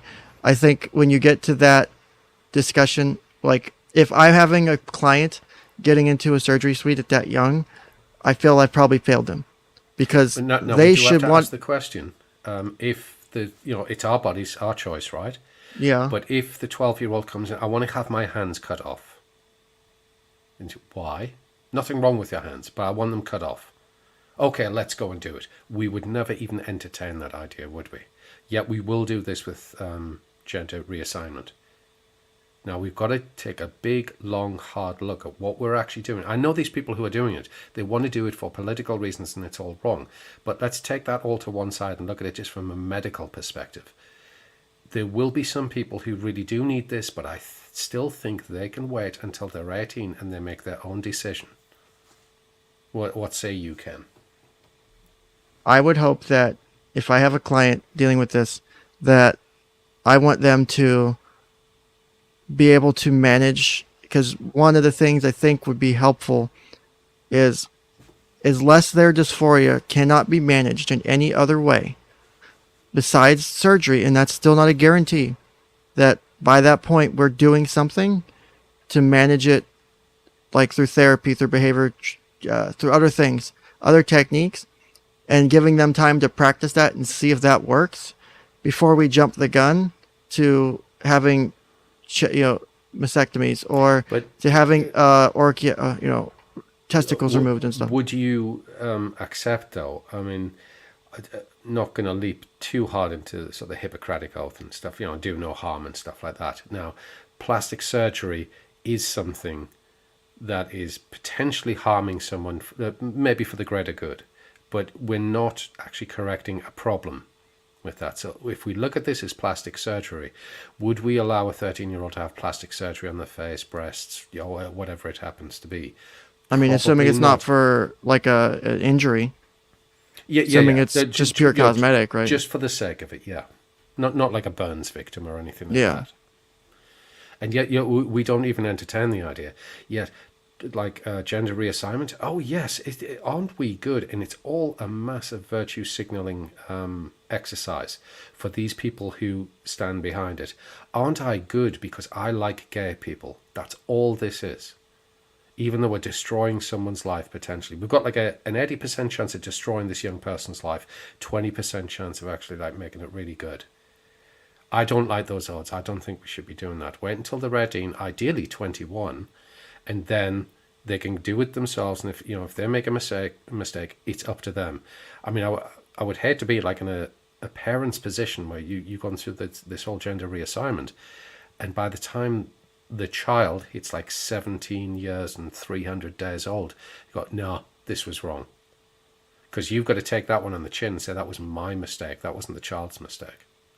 I think one of the issues is when we have people who, like someone in chat was saying, is you have people who are telling the people what to say to get the medications or to get the hormones. And you have people, and I've seen it, I've went to these places and looked at it happening. There are DIY transition subreddits and forums and shit where kids are going. Yes, so people will order hormones and order puberty blockers and shit. Yes. Overseas, have them shipped to their house, or we'll even sometimes make them be able to get estrogen by making it bathtub estrogen. Like, even if they order the prescription stuff from another country and it's good stuff, there are a lot of things that go into the transition. Is if the kid is doing that, they're being failed somewhere along the way. Because if you as a provider are encouraging that, you are doing the wrong. And I know there are doctors and I know there are therapists out there who are walking around the age limitations for surgery by trying to say it's being done for, I'm having my chest surgery done because my breasts are too heavy and it hurts my back, versus transition because you can get away with that at a younger age. Yes, but I know that has happened. Is one thing. Breast reduction is one thing, but like breast removal, it's like, let's not do that. I mean, like, for all of and every time we do this gender reassignment, we're effectively sterilizing that young person. They're never going to have children. For male to female, if you have like full surgery, like if you have bottom surgery is what it's called. If you have a vagina or if you have a penis made, if you're female to male, you're done. Like, unless you have frozen your sperm or your eggs, you're not reproducing. Now, if you are, say, just doing hormones and say have breast implants, or just wait for your breast to grow naturally, you will have decreased fertility. You can sometimes get it back if you stop taking the estrogen and the other meds, and some get some fertility. The female, but you can't comes back as such. I don't know the statistics of female to male taking hormones and then stopping them, how that affects their fertility. I'm more familiar with the other way. But I do know that if you start taking hormones and you're on them for a duration, it can and does impact your fertility. And sometimes it's a permanent thing. Even if you don't have surgery, just the taking of hormones for a duration will impact your surgery, or will impact your fertility, I mean. So I know that much as far as that I goes. know that, granted, it's touching into the politics of things, that we are somewhat concerned with the fact that we in the West are below replacement rates. Now, I know we're like, importing immigrants and stuff like that to boost the numbers and stuff like that. But if we're effectively sterilizing our young, like, what good can come from that? I mean, I agree. That's probably a very complex thing to. I don't even know if the answer to that. I mean, I don't want to open that Pandora's box. I just want to put Pandora's box out there and say, if we open that, that's going to be a big old box of like tricks that we're going to have to deal with. But like, no one's addressing that issue, are they? Probably not. I mean, right now the issue is I think there's such a focus on helping people who are identifying with dysphoria and identifying as trans and going, hey, you're struggling. Let us help you. Let us help you. But not thinking about long-term repercussions, which is just as important. And I think that's getting missed. And I think that's a huge fucking deal. So that's the way I see it. So, but I'm going to say is I would be skeptical that a very pronounced children's hospital is doing surgeries underneath the guidelines, because they would get their asses handed to them.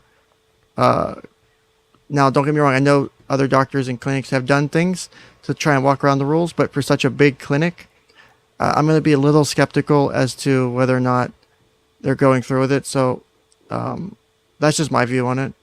Again, I could be wrong. I'm happy to be wrong in that case, right? So I would rather be wrong. I don't want to be things that we talk about. The way both of us would be happy to be completely wrong and proven wrong, unequivocally, but the evidence is looking in our favor, unfortunately. Yeah. So I think, unless anyone else has questions on, I think I'm not going to get to the PAS thing today, but I am going to drop the hint at what is coming up on the 50th episode of Ken's Counseling Couch. Right now is where the hint is, where you guys are going to get to see the spoiler. So I'm going to drop the thumbnail so you guys can see it. This is probably going to draw some drama. So next week will be a fun stream. If you want to, I would highly suggest being here, because if I tag the right hashtags on this stream next week, I'm getting drama next week. So I'm going to have to go through and make sure this document's properly redacted. But this is, I've decided to do it because I'm at the fuck it mode and I don't care. So this is going to be, and I'm not putting this timestamp in the description, so people have to watch to see what next week's stream's going to be. For those of you who are here, congratulations, you get to see what next week's stream's going to be. This is what we will be doing for episode 50 of Ken's Counseling Couch. Next week, we will be reviewing some randomly selected custody evaluations for both the mother and father in a very controversial custody case that I managed to find. It was randomly selected. If any initials or things that are similar are completely coincidental. But we will be doing the evaluation of the mother and father and how their psychological evaluations went down for the case that they were involved in. Yes, so next week will be fun. I'm going to have to go double and triple check to make sure my redactions are done properly on this.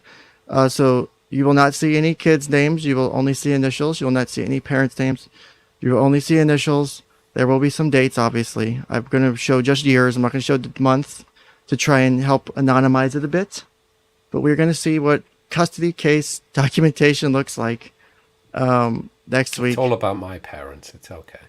Oh, it's about it's about certain parents. It's about certain parents, and it's going to probably cause a shitstorm. But oh well, I don't care today, because I've been holding on to this for months. I've finally decided to do it. So it's finally time. This has been something sitting in my back pocket. So it's going to be,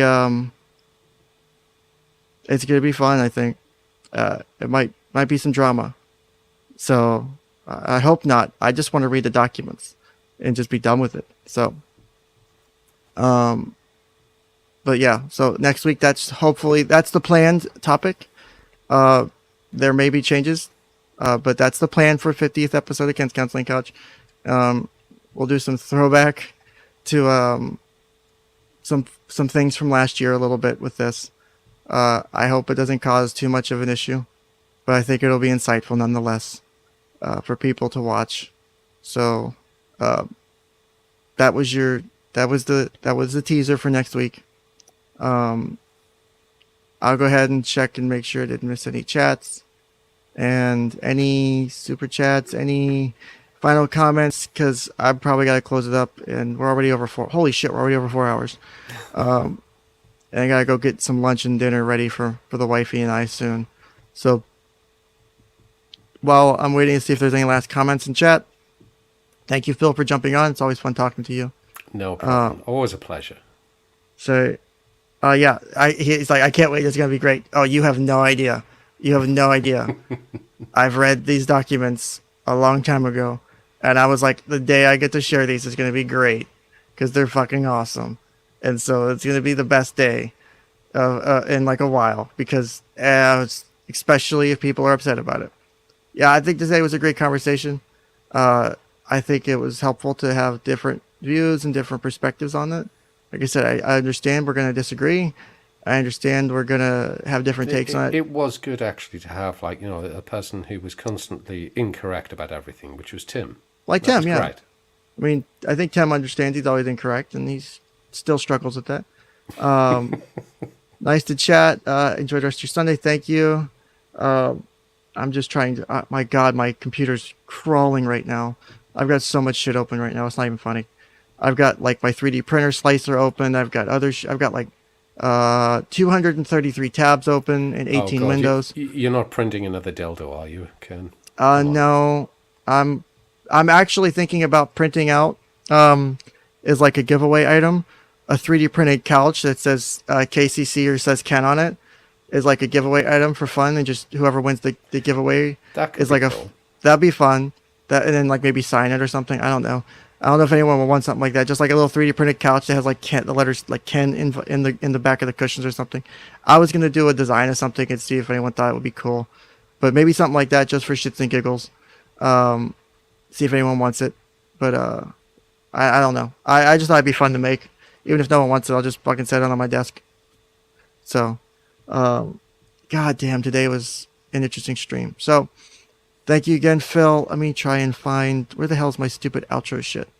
So, if we don't have any final comments, any final things to say, there was your teaser for this abuse is not good for my mental health. Then you should schedule a session with Tracy or someone else. Joji says, for €5, have some money, you lovable degenerate. Thank you. I think I am sort of a lovable degenerate. I would hope. So, there's counseling for your mental health issues. Yes. Go do some self-diagnosis on Tumblr, Tim, and then come back to me. So, but thanks for your time. Just buy a doll. Yes, hashtag just buy a doll. Hashtag the-doll-house. But thank you everyone for watching. I appreciate your time. And you can't deal with me. Yeah, you want to bet she would whip your ass on counseling. She'd show you how it's actually done. Not in that way. That's not the kind of counseling that you need. But all right, I'm going to go ahead and play the outro. I don't know. But thank you for coming. I'm going to go ahead and play the outro and then just end it. Take care, everybody. And I will, if I don't do anything else this week, we'll definitely see you Sunday for what will be a fun episode 50. So take care and have a great day. Thanks, everybody.